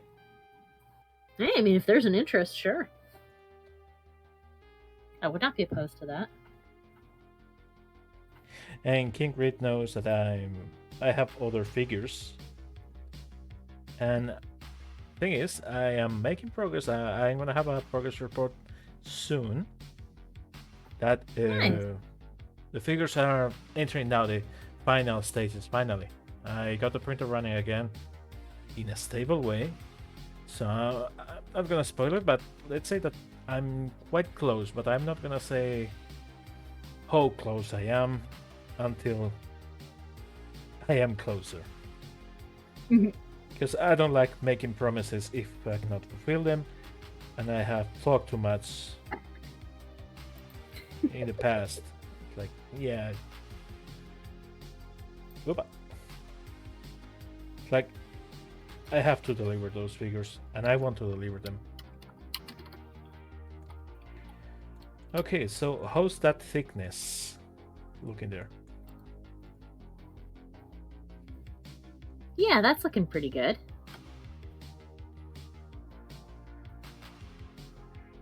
Okay, yeah. So let's do this one now. I'm gonna put that one there. I'm gonna take this down. Divide this again. I'm finally getting off my butt and downloading PureRef, by the way. My laziness. Oh, Let's see, what do worry. I'll take a 64-bit installer. How do I do this? And if you guys unload it, and if you can spare some money for these people, please do it, because it's a really, really useful tool. I use it every single day, and it's just magic.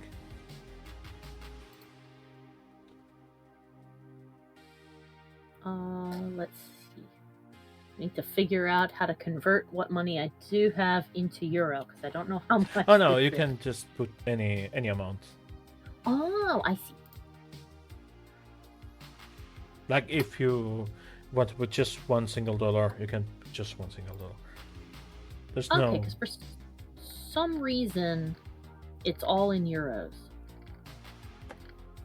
I don't know why it's all in euros. I will do the math.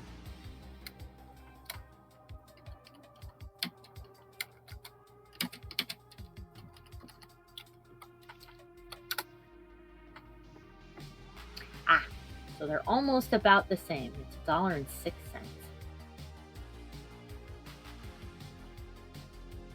Yeah, let's put that one.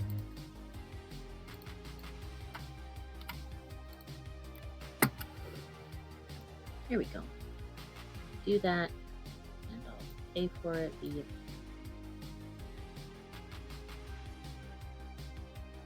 No, it's not. Yeah. It's not an obligation to pay for it. But oh yeah, when I had it at 0, it said like, oh, it's okay, you can try before you buy. But I mean, I donate it sometimes to them, because it's a tool that I use, and I like to support people that create software like that. Yeah, and I do too. So I gave them something. Yeah. Oh, and they have a little gif of a dog happily shaking a guy's hand. They're like, thank you so much. Shake, shake, shake, shake. Neat. And I'll install that afterwards, just in case it tells me I gotta restart my computer or something.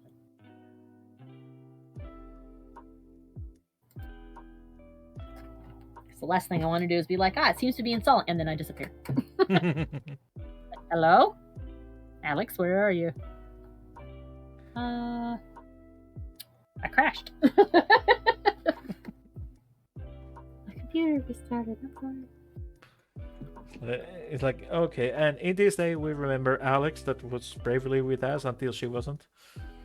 Yep. I was here and then I was gone. Thankfully, my internet has not tried to kill me while I have been on the stream, because sometimes it just dies. And we don't know why. It's something's up with our cable. And on occasion it likes to just turn off. Oops. Which understandably makes me mad, because, you know, I kind of need the internet to do work. Especially since the current program I'm using, Photoshop, if you want to turn it on, if it's not already on, you need internet access to do it, because it has to check that you have paid them. Yeah, and you know the funny thing? My license ran out like 8 months ago, and I still have the background programs of Adobe running there, and I cannot stop them. It's like, oh, yeah, dude, I don't want your software running. Why do I have it running? Eating memory? Why? That's a pain. Yeah. That is a nuisance. I hope that you will be able to solve that problem. Yeah, I have to just uninstall it. Yeah. I've been just too lazy to do it. I can understand that completely. Good, then you can explain it to me. No, I mean the lazy part. Them acting like that, I can only explain as just, that sounds like corporate greed to me. And that's it. They're greedy. Oh, yeah. They're hoping that you will buy it again. I mean, it's useful software, and lots of tutorials out there are created for them, and buy them. It's just so expensive over time. Oh my god. Yeah, it's just I cannot afford that. Yeah, it's $60 US a month for that thing. Shit. That's like the cost of a video game, like a brand new AAA video game every month. Yeah, that's 1 week of food. Yeah. 1 week. And that's just the private one. That's not even like the professional one. Yeah. I got the license from a store that does electronics and stuff, and they had this license that was a 1-year license for Photoshop for 90 euros. It's around $100. And I said, you know, 1 full year for $100, that's actually a good price. Yeah, that's actually really good compared to what it costs. Because if I have to pay 20 every single month, it's like, yeah, no. Mm-hmm. And like, you know, if I was an artist that was making that kind of money, okay, I could justify it, but not making that kind of money. Yeah, and like I haven't moved to another program yet, but I have a feeling that eventually in the future I'll end up moving to ClipArt Studio Pro. Because it's basically exactly the same, it's just free. I have Clip Studio, and it's really good, especially for drawing. I'm terrible at it, but it's really good. It has a really good engine for the brushes, and the way it behaves, it's so much lighter than Photoshop. Yeah, and that's the thing that I'm like, oh, that might end up being real good. Because I was like, can I move my brushes over to it? Yes. The answer is yes, you can. And I was like, oh, well then. Like I told like I probably said it before, the only reason I'm still using it is because I'm not the one paying for it. Somebody else is. Who knows I'm using it? I didn't steal it. Just sharing the license. Which is they got it. Illegal, but not that illegal, you know. Oh no, they know how many computers it's on at the same time, because it's got to be connected to the internet, and they're evil. God, the fact that places like Netflix are like, if you have friends watch it with you, you're stealing. Like, fuck you're not. What are you talking about? And the thing is, Netflix used to had as one of their campaigns, why not share an account with a friend? Yeah, they're like, share it with a friend. We don't care. And now all of a sudden they're like, you're stealing from us. It's like, are we, or did everybody else take their stuff from you because the streaming thing went out of control? And the thing is, why allow people to create different profiles? You know. Exactly.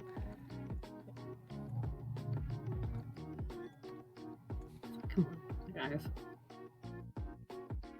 It's like, what are you going to start checking to see what computer and what place is using it? And if they're too far apart, you're going to assume that they're sharing it with friends and not family.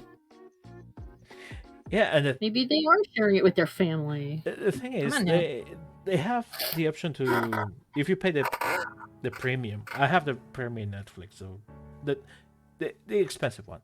It says 2 computers, 4 devices. It can be computers, it can be tablets, phones, anything. It's like, yeah, what if my phone it's in another country, and my PC it's in the original country? What about that? Yeah, what if I know traveling? that, like, come on. That's basically what they're doing. Is they're like, if you've got like one profile and you're giving the password and info to your friends, and they're popping in to watch stuff with you, or you're streaming it to them, you're doing a bad. And like, are we though? I don't think so. That'd be like back when cable was what everybody watched. That would be like if the cable company got mad that you invited your friend over to sit down and watch TV with you. Yeah. If they had done that, we'd have called them crazy. And that's the thing that bothered me for a while, because video games had that you cannot share with others, that you have your own copy, you play by yourself and stuff. And legally, there's a disclaimer when you start a video game. There's like, you cannot reproduce by any means these contents and blah blah blah. But then you have streaming. Yeah. People playing on Twitch certain games, and they're just showing the content. Yeah, and well, that's where you got things like I think I said it last time we were streaming, like the Persona 5 game, when that came out, they were like, if you can stream it, but only to this one point that was super early on in the game. And then after, if you try to go past that point, we'll sue you. And it's like, what? And their reasoning was, well, if everybody just watches it, they won't buy the game. And the people who were discussing it in videos watching at the time were like, I got news for you, man. If the stream made them not want to buy it, they weren't gonna buy it in the first place. Yeah. That wasn't gonna happen. They weren't gonna buy it. Oops. Okay. They were watching the stream to see if it was gonna get better, and it didn't. Okay, how's that looking? Ooh. That's looking good. Look at those big, fat, squishy braids. Perfect. Yeah, you can hear the noises. Slap, slap, slap. Okay, so now I have another question for you now. Stars here. Because in the concept art, you have them looking front, there, and from the side, too. Yeah, they're the same. So, having which way? Having them be like that is fine. Out of curiosity, because I wonder if this is a shape it could do. If the outer points of each of the star, instead of having that big line between them, what would they look like if all of the points were touching the opposing point? Yeah, I can do that. Because that might be a shape. Yeah, I can do that. Just give me 1 second. It's faster to do it here in Blender. Of course.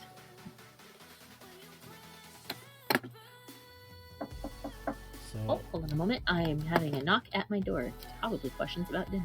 Ooh. A moment.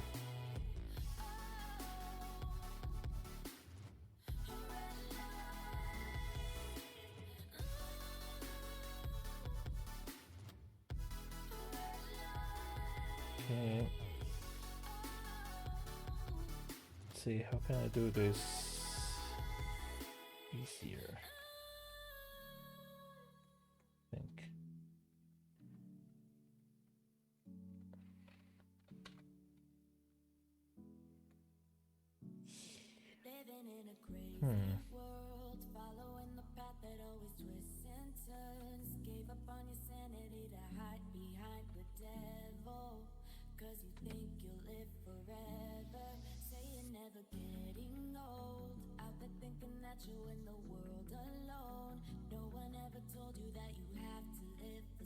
I think I need to do it different way. Okay, let's say circle.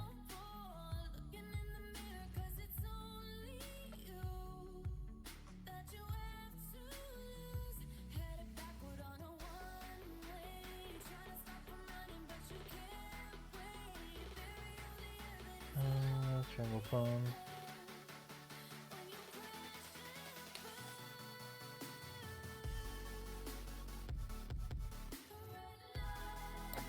Alright, sorry about that. I'm back. It was questions about dinner.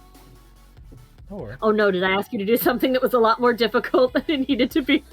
No. I need to do this into the cursor. Okay, that was the wrong selection. Thank you, motorcycle. We hate you too. They're always so loud on this hill for no reason. So rude. We hate the neighbors. Yep. Ooh. And you remember what I taught you about the modifiers? E. Just mirror it. Yes. And then boom. But this time, the y-axis.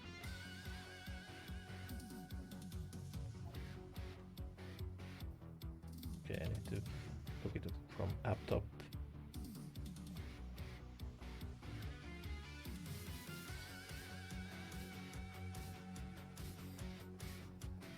Okay, why is it doing that? I don't know, but it's getting funky. Oh yeah, it is. King Greed wants to know if you do streams where you paint figures, like a Warhammer. Yeah, I do streams where I paint figures. I actually have a few. I uploaded on my YouTube channel already, and I'll do more soon. Nice. Because in fact, I'm gonna be teaching painting figures for the character artist class that I'm currently in right now. Because I'm a student, I'm also a teacher of certain parts. Hello. That's really cool. Hello, Desarian. Hello, Desarian. Ah, finally on her lunch break, so she can come and watch. Yay! I'm glad you were able to stop by. Okay. We're trying to figure out why a star keeps doing a weird thing, like so. What does it do? Yeah, honestly, I have no idea. But I can just simply duplicate. Yep. No. Shift D to duplicate, rotate, set 180. Boom. Boom. And I can take all these vertices here. Okay, let's do a new wireframe. You know something, Dezarin, being attached to a monster like that, maybe it is alive. Who knows? Just gonna SY a bit more. Okay, I'm gonna merge by distance, so I only have those vertices. Ooh. Lovewind is currently painting the last cosplay prop that she needs to make. What are you cosplaying? Tell me. Share pictures. I want to We know. want pictures. Yes. Also, you haven't pasted your socials. Why not? Oh, I haven't pasted my socials. I will go do that. I will grab the socials. The social chunk. Come on. I need your... shit, I forgot the line. Your blatant self-promotion. Yeah. Yeah. Okay, so... Promote, Daniel. You want the star thicker, thinner? Thicker, yeah, on the fatter side. Like that? Yeah. That's a good chunky star. Can make her chunkier. And now, oh gosh, now it's evolving. Oh my goodness. How about that? Yeah. Yes, that looks good. I like that. Okay. I'm gonna duplicate it so I don't lose it. Okay. A little social. I'm gonna rename it. I'm gonna call it Barry. Because, you know, it's Canadian. It says Sar instead of sorry. She says starry all the time. There we go. Someday I'll figure out how to... Actually, I don't think you can offset type like that on this, but whatever. Lovewind says that she's cosplaying Chocolat from Sugar Sugar Rune. She did a papercraft version, but is using foam clay for the brooch. That sounds cool. Let me look that character up. Cool beans, man. Cool beans. Oh. She's a little witch girl. Yeah, let's make it chunky. I will get a link to the image. And then click on the right tab. Okay, export. Boop. There we go. And Tazara wants to know what you just said about Canadians. Canadian, eh? Eh? Yeah, she's currently making the wand. From papercraft, and then is using clay for the brooch. Well, what can I say? I like Canadians. They taste better. Oh my god. I like the big chunky star hair clip. Amazing. I'm gonna rotate it a bit. Yep. Feel free to manipulate it however you want. I know that three-dimensionally speaking, it's kind of an impossible shape, really. Yeah, and I'll fix the tentacles later so they don't go like that. I'm quite happy with the tentacles, the way they look. Yeah, I like them too. Dazarin says that she is a Newfie from Canada, so she's Newfoundland. Oh, and King Greed says he's gonna watch my Genshin Impact LP that I did of the last summer event. Ooh. Nice. They've got a summer event incoming, so maybe I'll record the story in that one too. Oh, let me see. Lovewind sent me a picture of the outfit. And this is the outfit. And this is the thing I really like, that, you know, each tentacle is individual. So if I need to change anything about them, I can just do it.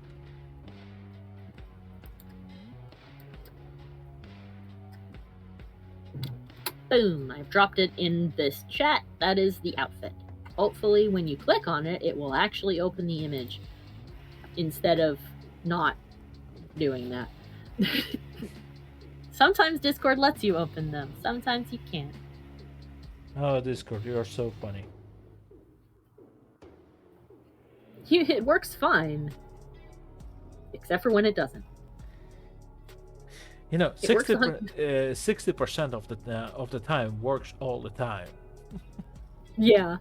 Oh, no, Desaren, I have not played Little Misfortune yet. At the moment, I am recording a Let's Play with Mike of Dragon Age Origins. I also need to go record more chunks of the other LPs that I have because some of them were a lot longer than I thought they were going to be. I should finish up Tiny Bunny. I'm pretty sure I'm close to the end of that, and then after that, maybe Little Misfortune will be the next one. Because I've seen enough of it that I think it's right up my alley. And I mean, I did Franbeau, which is the other game that that company did. So. Okay, I'm gonna be right back because I need to reload my drink. Let's see. It's about 5:20 my time. At about 5:30, so I guess about 10 minutes from now, I probably need to go and get food. Mic on. Okay, then I think we could call it here because. Oh, okay. It's if you wanted to keep on working, though, I wouldn't want to be like, well, now we have to stop. Yeah, I think I'm gonna sculpt some stuff. I don't know exactly what. Okay. I'm gonna keep sculpting. Alrighty. Well, then we'll call it for this particular one. Oh, it's looking so good. Yeah, slowly but surely. Mm-hmm. And then comes the fun part to post her and stuff like that. Yeah. And you know, maybe we could paint her on stream. Ooh, that'd be cool. Yeah, you have a good day too, okay, Desaren? Yeah, I'm gonna stay here just working on other random stuff. Okay. That sounds good. Yeah, I'm gonna just be right back. Mic off.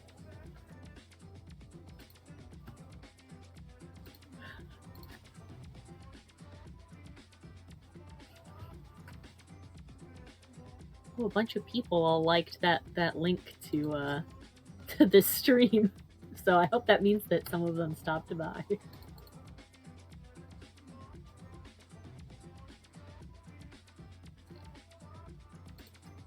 Why do I keep yawning? I'm not tired. What is going on? Eh.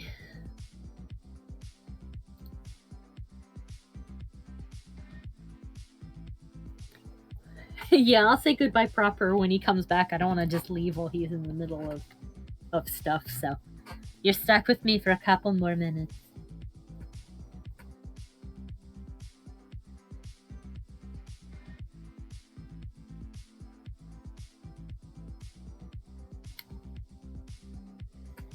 And then I'll install PureRef so I can look at these references of broken buildings I have that I need to replicate. Okay, I'm back.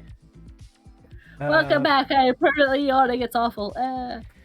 Before you go, I'd like to show you something. Of course. Just gonna move this.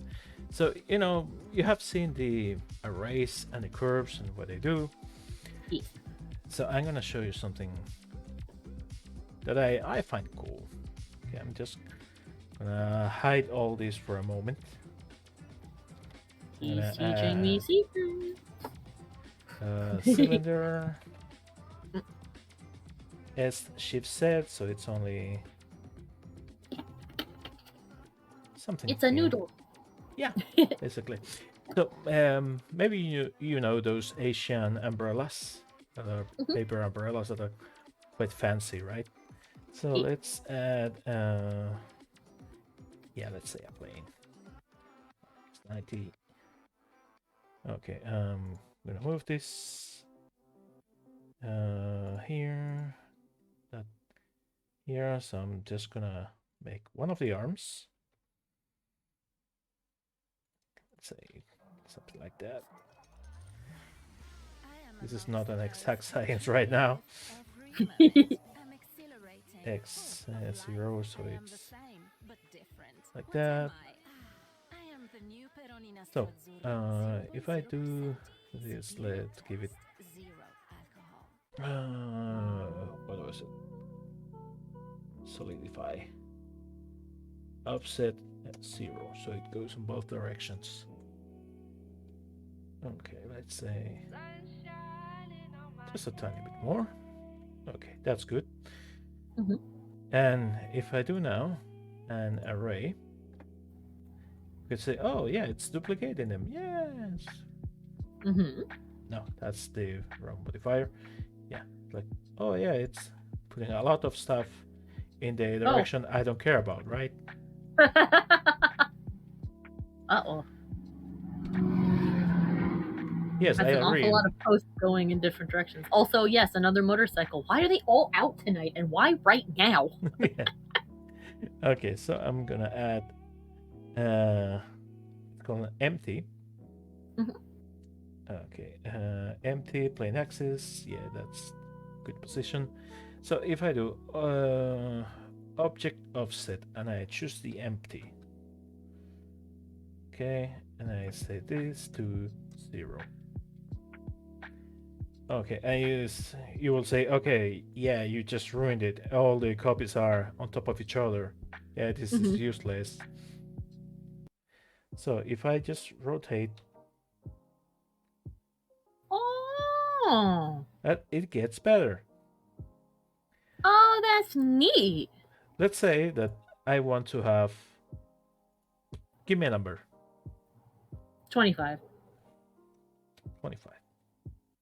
Okay, and now can you divide 360 by 25? That's a good question. 360 divided by 25. That's 14.4. Okay.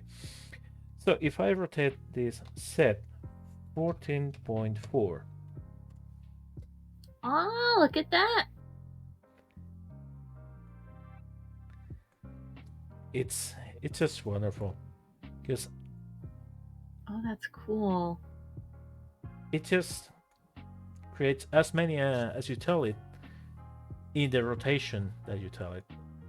It's like if you want to have a specific number, the only thing that you have to account is the rotation. It's like, for example, let's say that you want to have 6 of these covering the whole thing, right? Let's say 6 here. And let's clear the rotation. So if I rotate it, set 60 degrees, now it covers the whole thing. Oh. Because each one is separated by 60. So the rotation of this is the amount of degrees in between each section. That's really cool. It's really, really cool to do all kinds of crazy stuff. And you can still go here, for example, on the Z axis and tell it, yeah, I want them to be separated like that. And then you have, boom, stairs that revolve around. Or even if you are creating a tree, you can have this variation of millions of things. Yeah. Oh, that's cool. Yeah, it is. Oh, that's awesome. And it's just using the power of modifiers. So let's say that you want to have 60. Then instead of rotating 60, you rotate R set. No, that's 9. R set 6.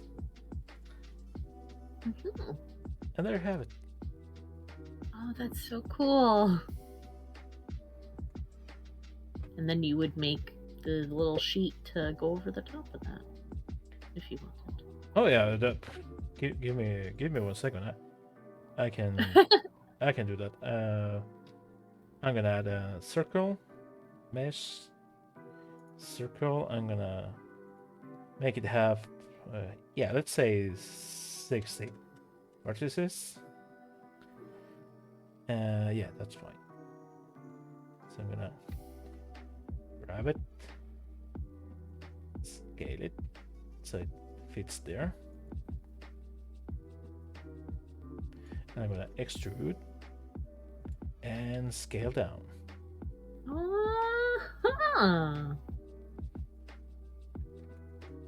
Let's see.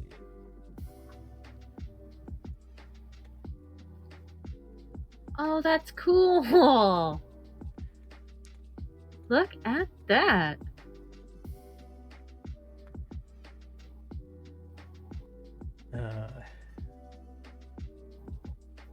Yeah, you have those there. Okay, yes, I made a mistake.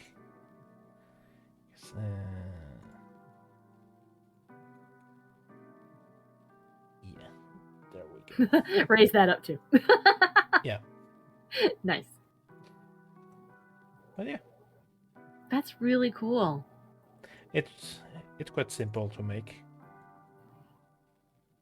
But it's really cool for things that need repetition and stuff like that. I love arrays. You can have so much fun with arrays. It's crazy. And imagine if you did the parts for this, you could just repeat it and yeah, be done with it. Oh, that'd be really cool. Yeah, you could have all the little fine-tuned arch points underneath and have them match it perfectly. Oh, that's so cool. Yeah, Dezarin says now we just need a kabuki actor to balance a ball on it. Will be fun. Will be fun. And you know, the best thing is that this is called a non-destructive approach. So if I take this, okay, and let's see, active element. Yeah, now that will be my pivot. So if I just rotate this.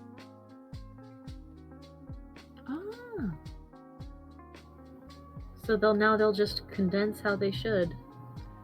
Oh, that's cool. Yeah.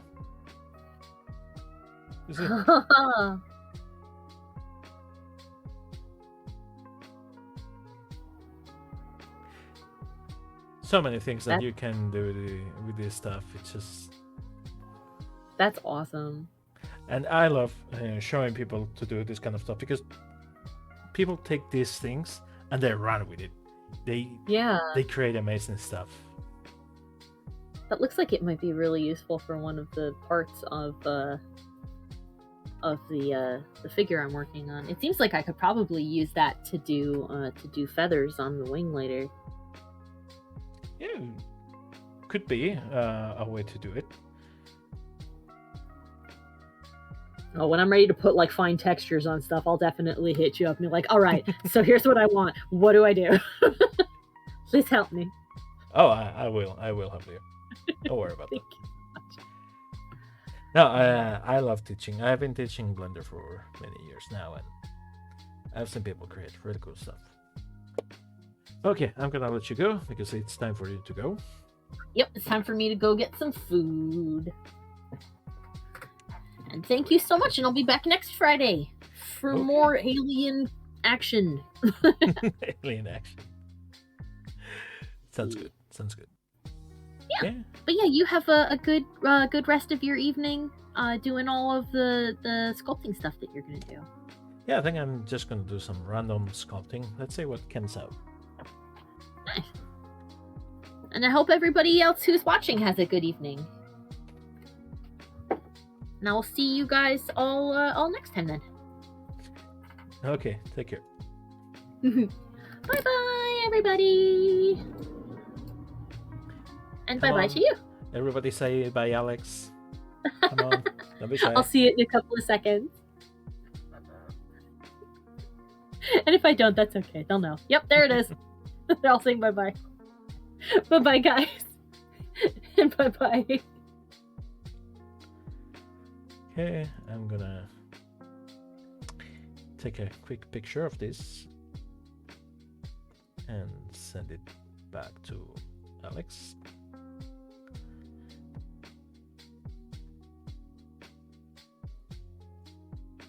Yep.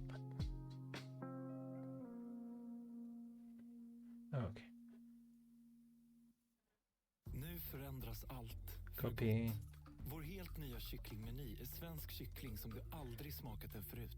Frasigt, friterad och godare än någonsin. Beställ i appen så är maten klar när du kommer fram. Välkommen till Max, Sveriges godaste burgare. Visste du att solens Okay, UV-strålar so kan vara that's that. skadliga och åldra dina ögon i förtid? Polysphere. Vi hjälper dig att hitta solglasögon som skyddar dina ögon bäst. Välkommen. Now, let's see. Let's clear this so I can have some memory.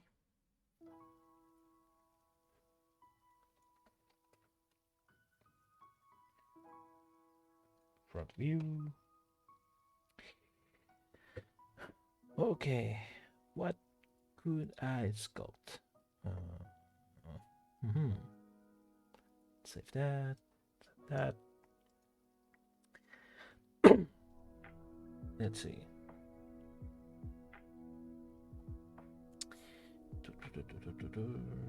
Load.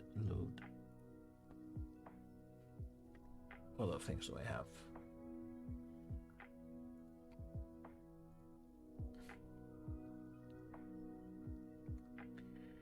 I guess I could work on this character. So maybe you guys know her. She's Buffett from Fine Print. Stepan Sajic's Fine Print. Let's see.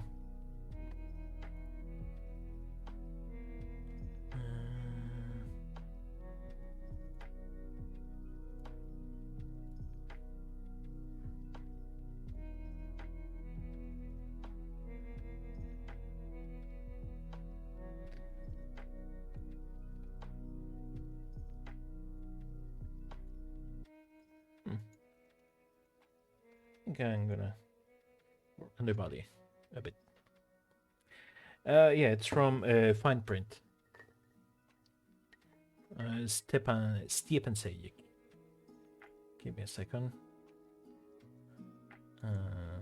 Okay. Come on.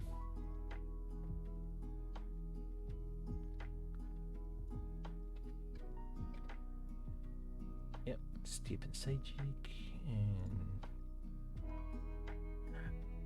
he did hair in 3D. He's an amazing 2D artist, and he just sculpts in ZBrush to have fun, and he's really good at it. Let's see. Okay, where is it? Come on, it wasn't that far ago, I think.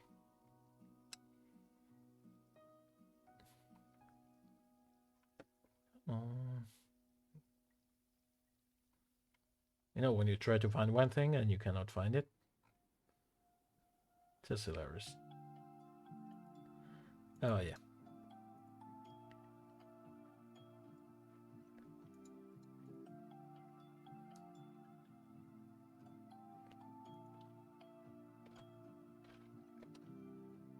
There she is.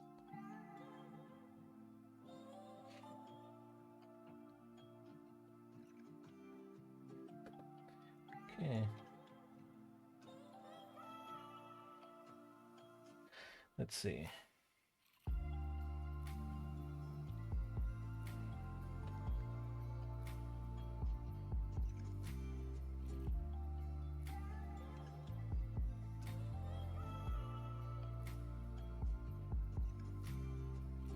Yeah, around that.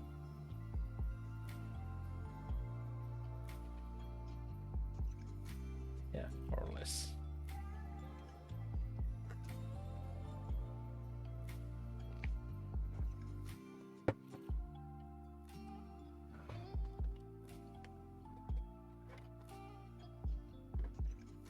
Oh, okay. I need to grab the pen.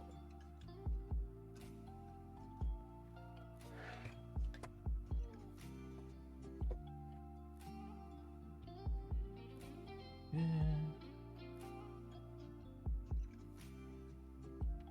I need to activate symmetry.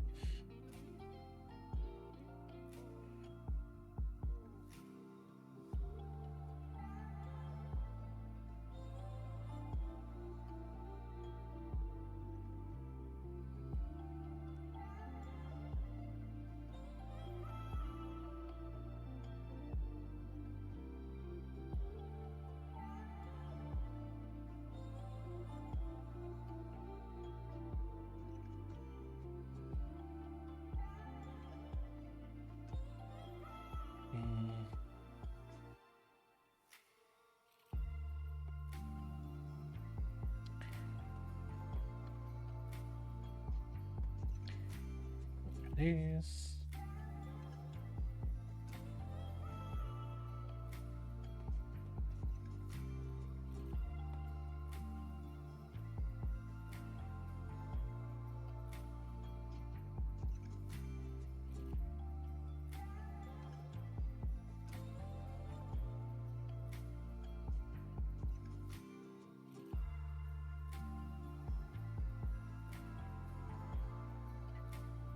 Make the rib cage.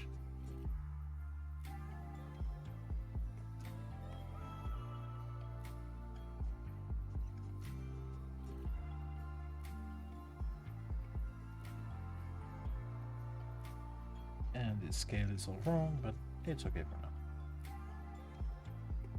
I can just scale everything down in a moment.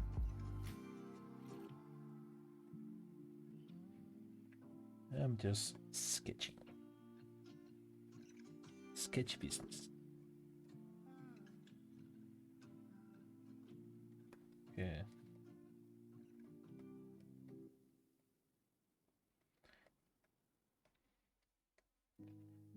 What about the shoulder braids?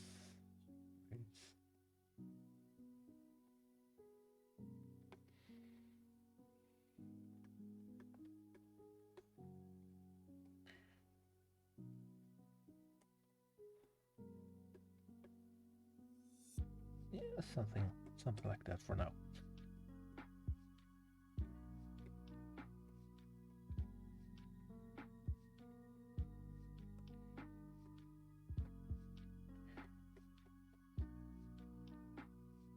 Add these muscles that are quite visible.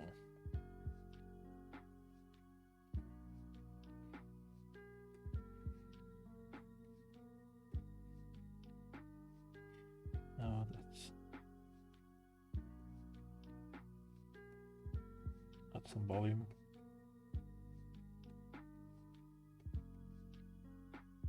Take some volume from there. And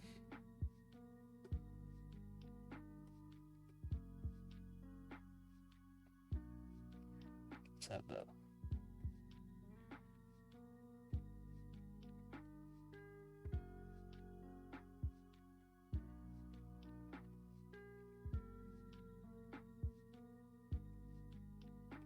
Okay. Let's work on the pelvic bones.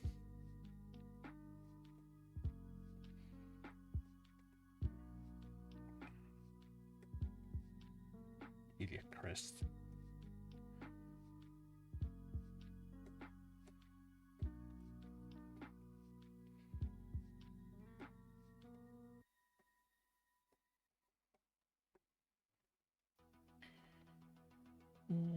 Sort of this.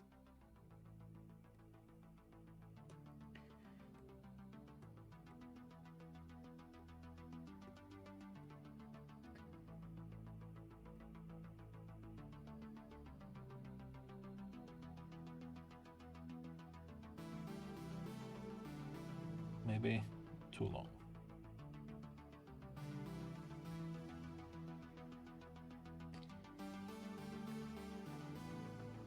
Yep.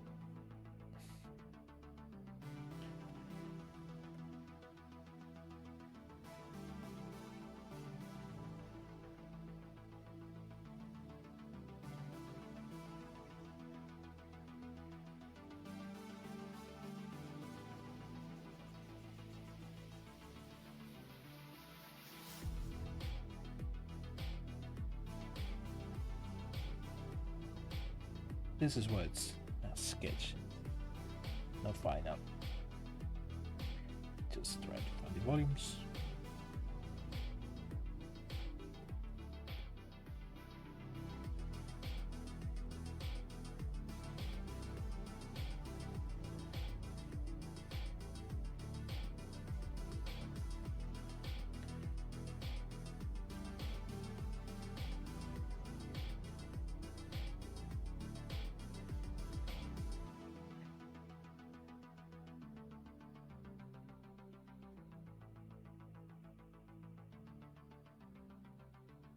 Yeah. Let's pull the legs.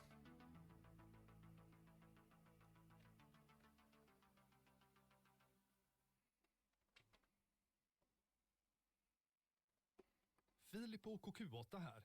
Inled inga sommarromanser. Vill du absolut ha något du kan överge till hösten är hyrbil ett mycket bättre alternativ. På okq8.se kan du välja bland många olika modeller och hyra precis så länge du vill. Krossa inga hjärtan. Hyr sommarbil istället. Det ska jag göra. Add a cube.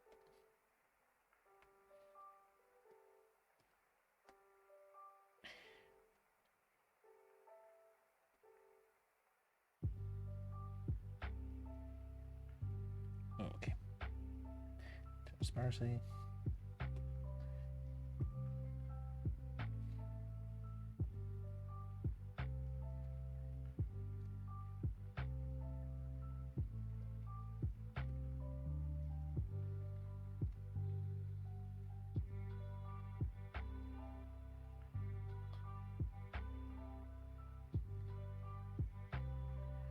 Okay.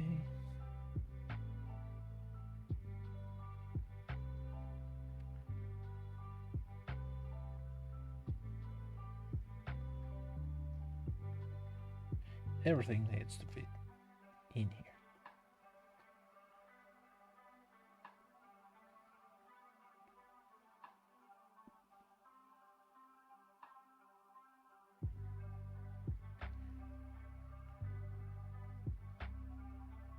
Yeah, more or less.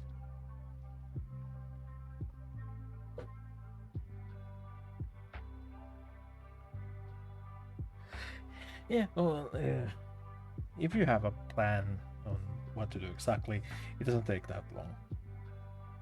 I was just trying things here and there. That's why it was taking so long.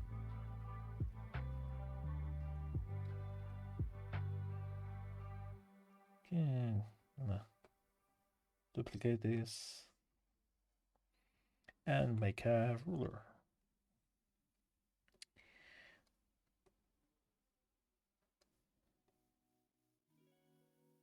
Okay.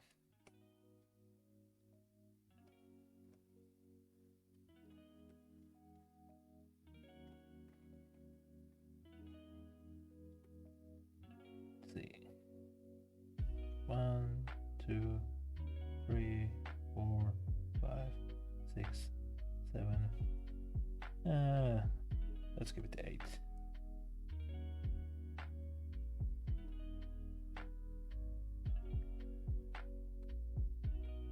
Okay. Yep. That needs to reach there.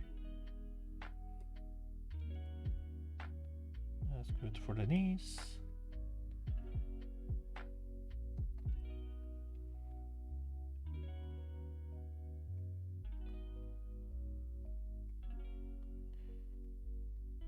And let's take it all the way down.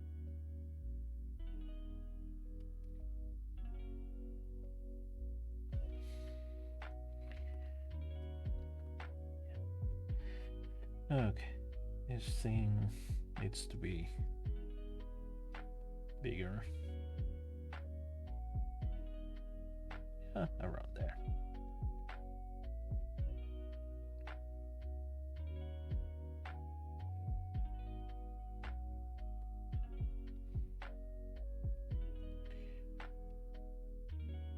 Yeah. It's not that terrible. Pelvis reaches there. That goes there. That goes there.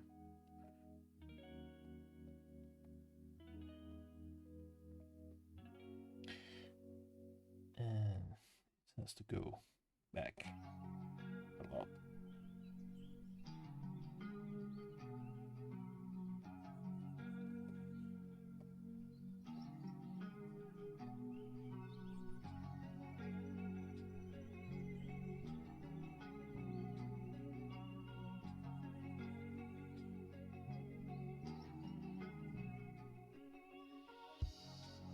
Let's see.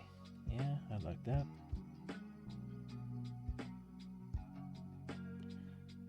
cleaner.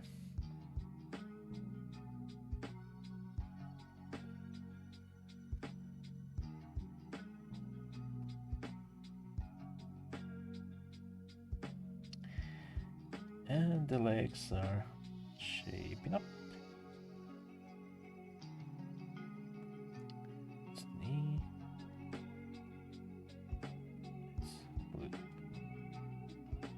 What?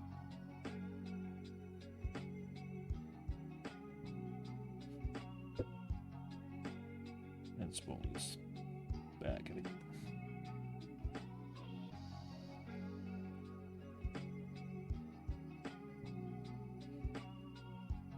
And this forward.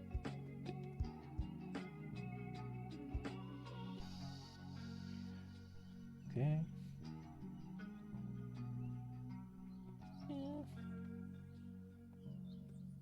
Yeah, it's getting there.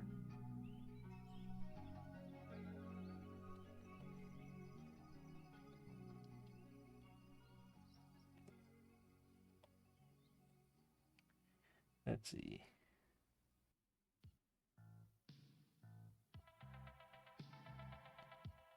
Okay, that's the elbow.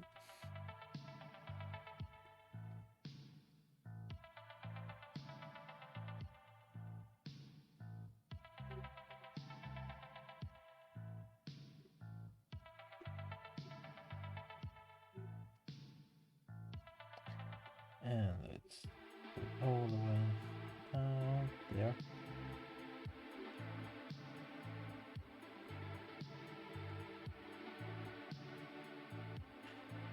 Okay, let's fix this volumes a bit.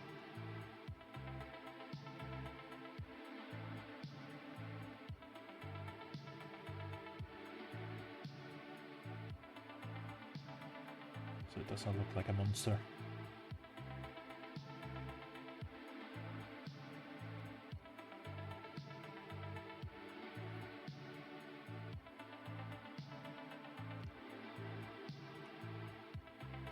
Yeah, I need to hide this.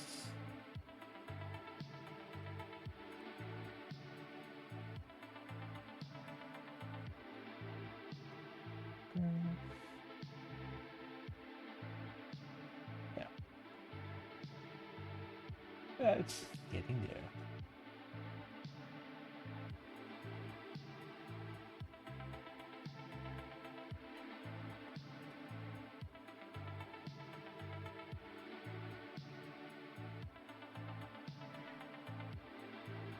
Is in.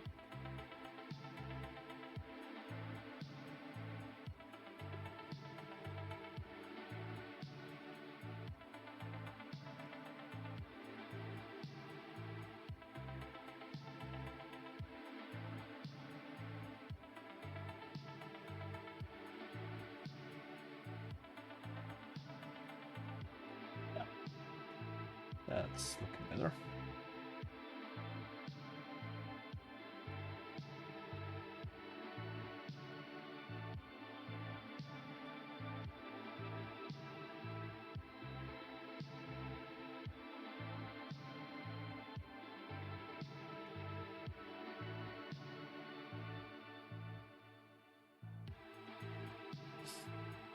Keep it a little muscle. But more than muscle, this is just volume.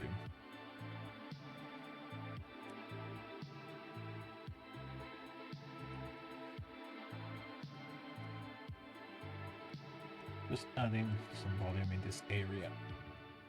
Just this area has muscle. And that muscle has certain shape.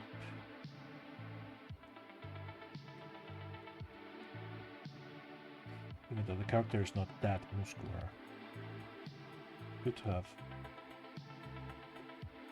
my idea.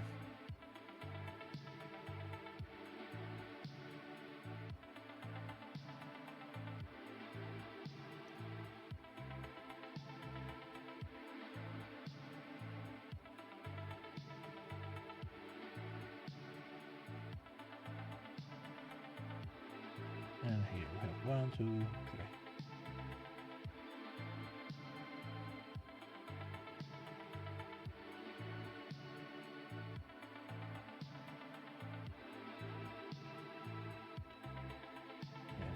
This other floor here.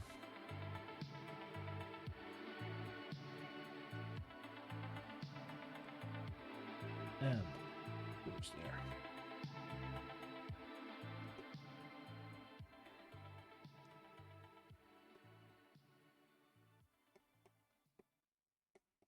Gör sommarens alla utflykter och fikastunder lite godare med Hönös nya sommarkaka. Bjud familjen på ett fluffigt vetebröd med en mild smak av vanilj. Yeah, that's a huge show. Färsk njutning från Hönö. That's too big.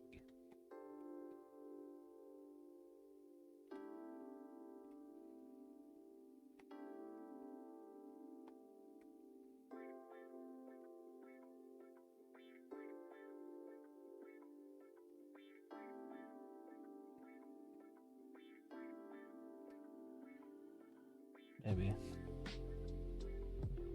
this. Yeah.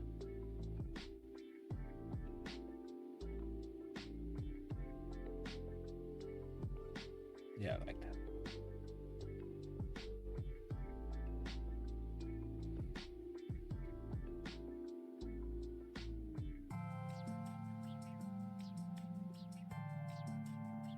Okay.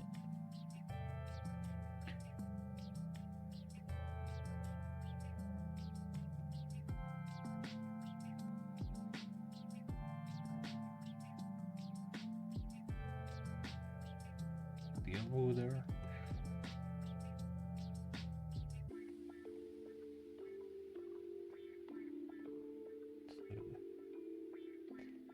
Deltoid there. Biceps. Brachial. Triceps.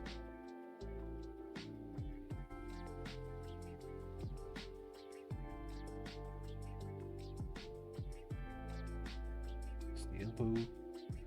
Just there. This is the brachyradial.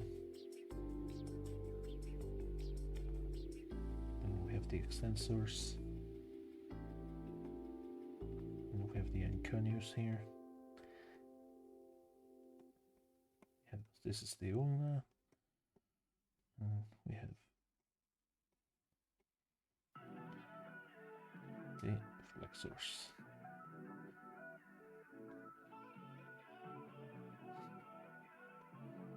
Yes, sort of for now.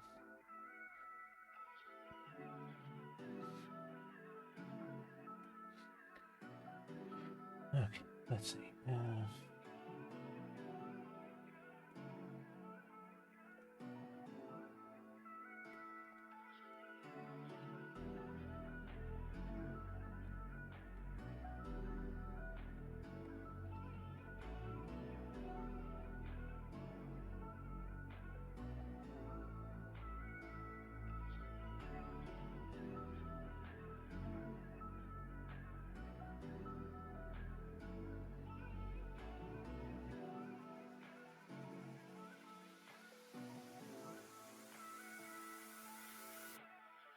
Two, three, four. There, there, and there.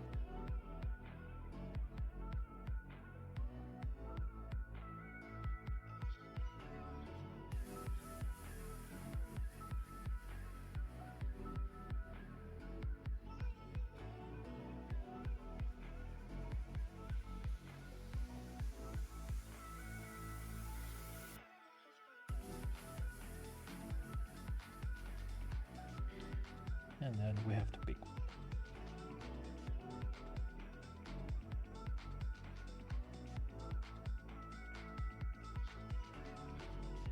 Okay.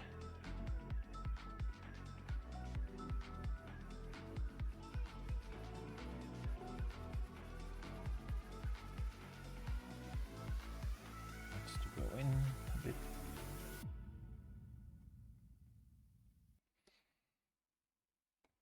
Then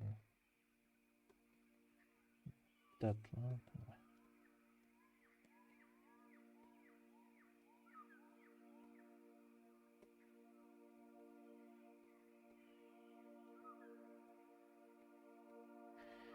They go there.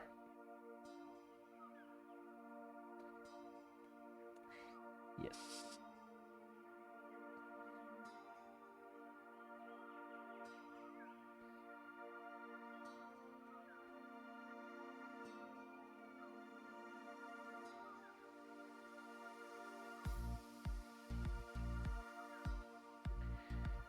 We have those muscles. Like there.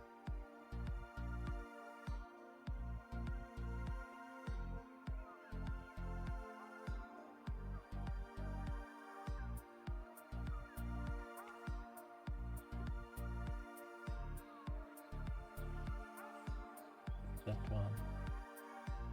Not that one.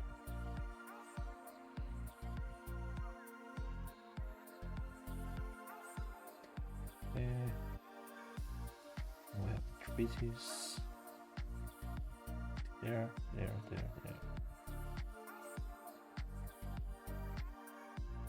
All the way until there. Here we have the dorsal.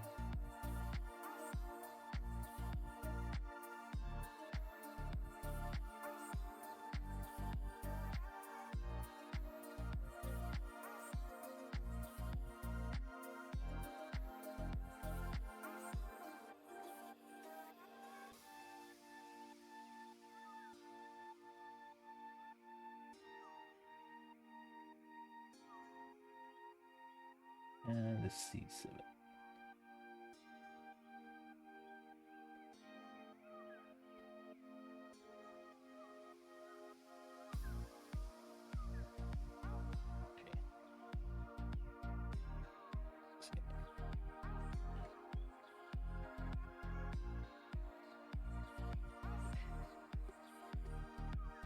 Needs to go in.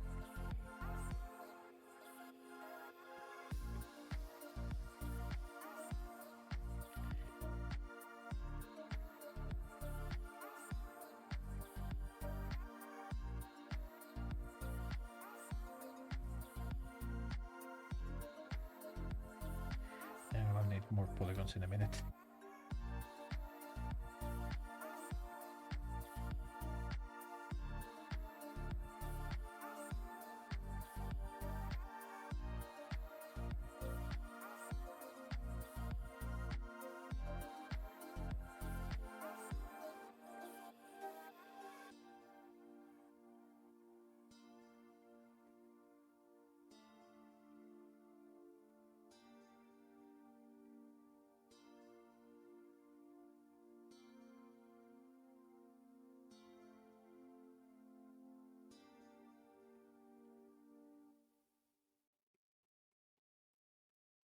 Unionen presenterar Dåliga tecken på jobbet, nummer 14. Planeringskonferensen på spahotellet flyttas i sista stund till personalmatsalen. Oj, vad kul! Lär dig känna igen alla varningstecken och kolla in vår inkomstförsäkring på unionen.se. That's all the way to the knee.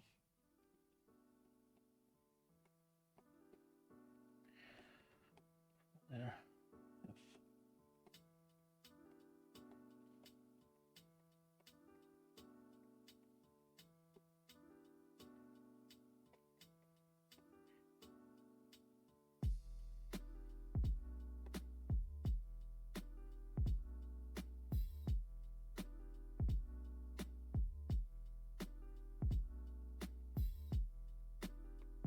Those muscles.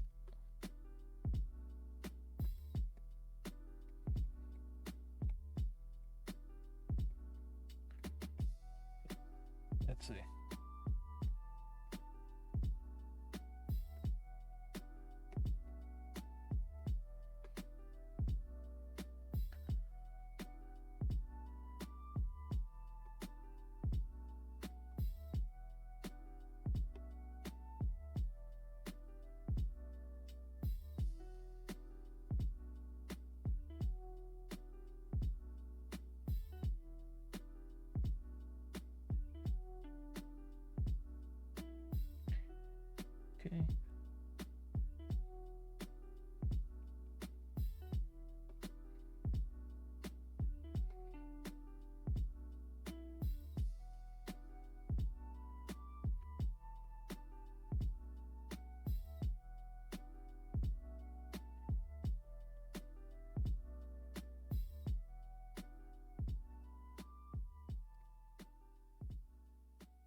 Mm-hmm.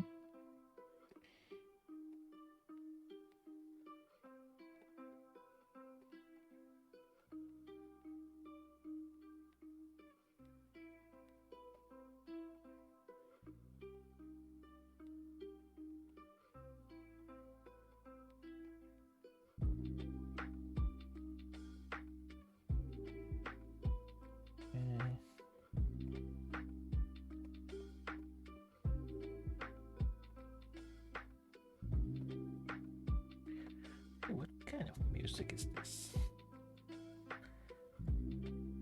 It's not the one I want. Oh, oh well.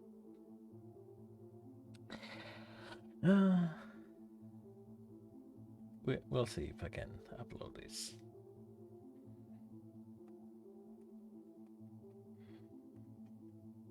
Because I just realized that the music I had it was not the one I wanted.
Let's see.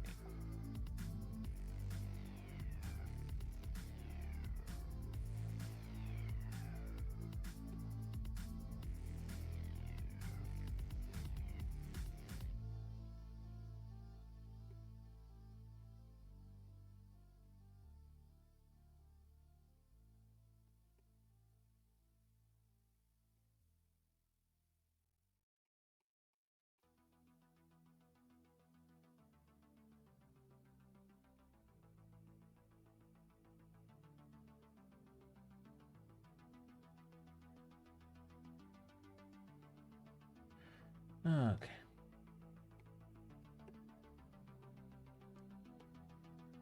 Make this thinner. All the way down.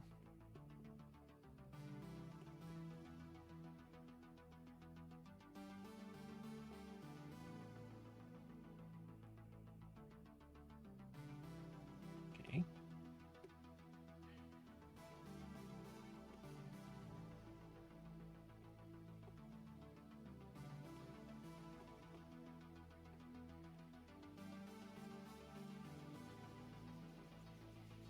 Yeah.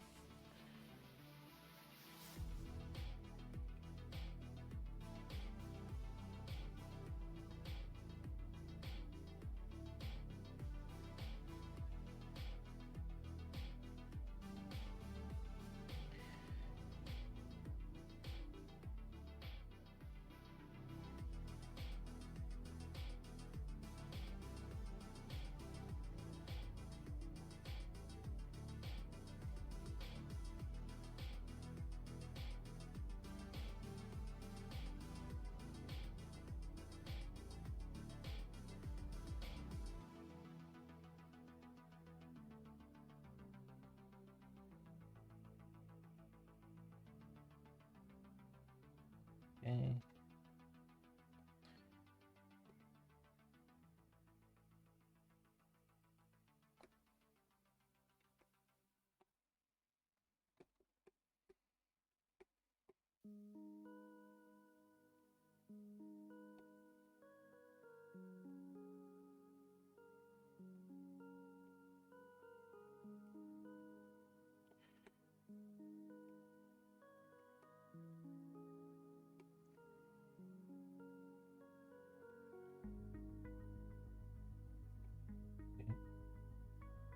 With the ankles here.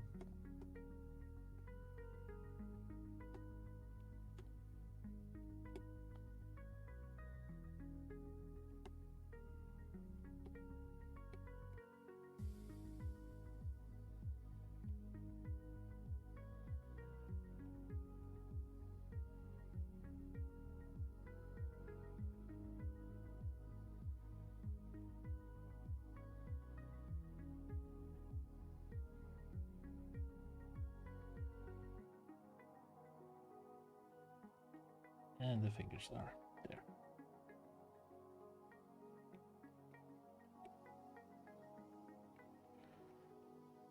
Okay, let's fix a few things.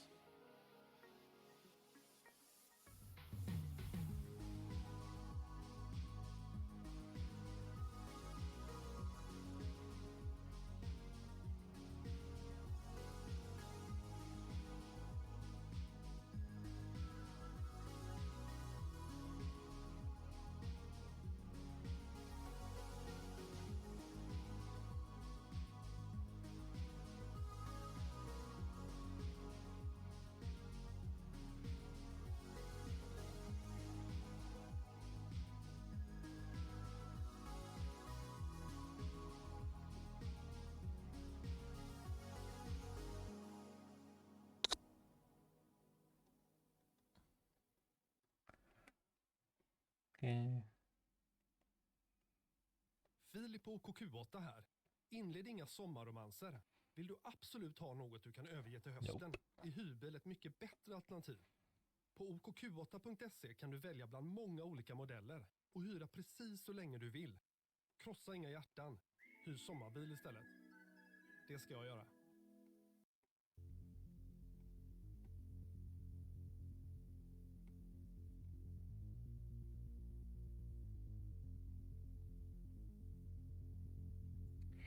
Okay. Do you fix it?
terrible.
Okay.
Upplev obegränsad underhållning. Nu maxar vi vårt tv-utbud med dramatiken från Premier League, kampen i NHL och spänningen från Formel 1. Vi ger dig även filmerna och serierna alla pratar om. Beställ på tele2.se eller ring 90 111. Tele2, obegränsad. Oh.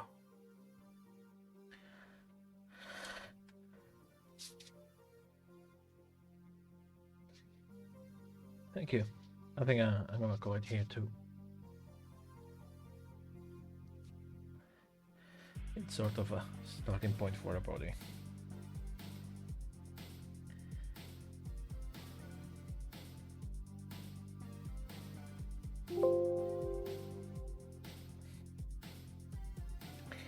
Okay, take care everyone.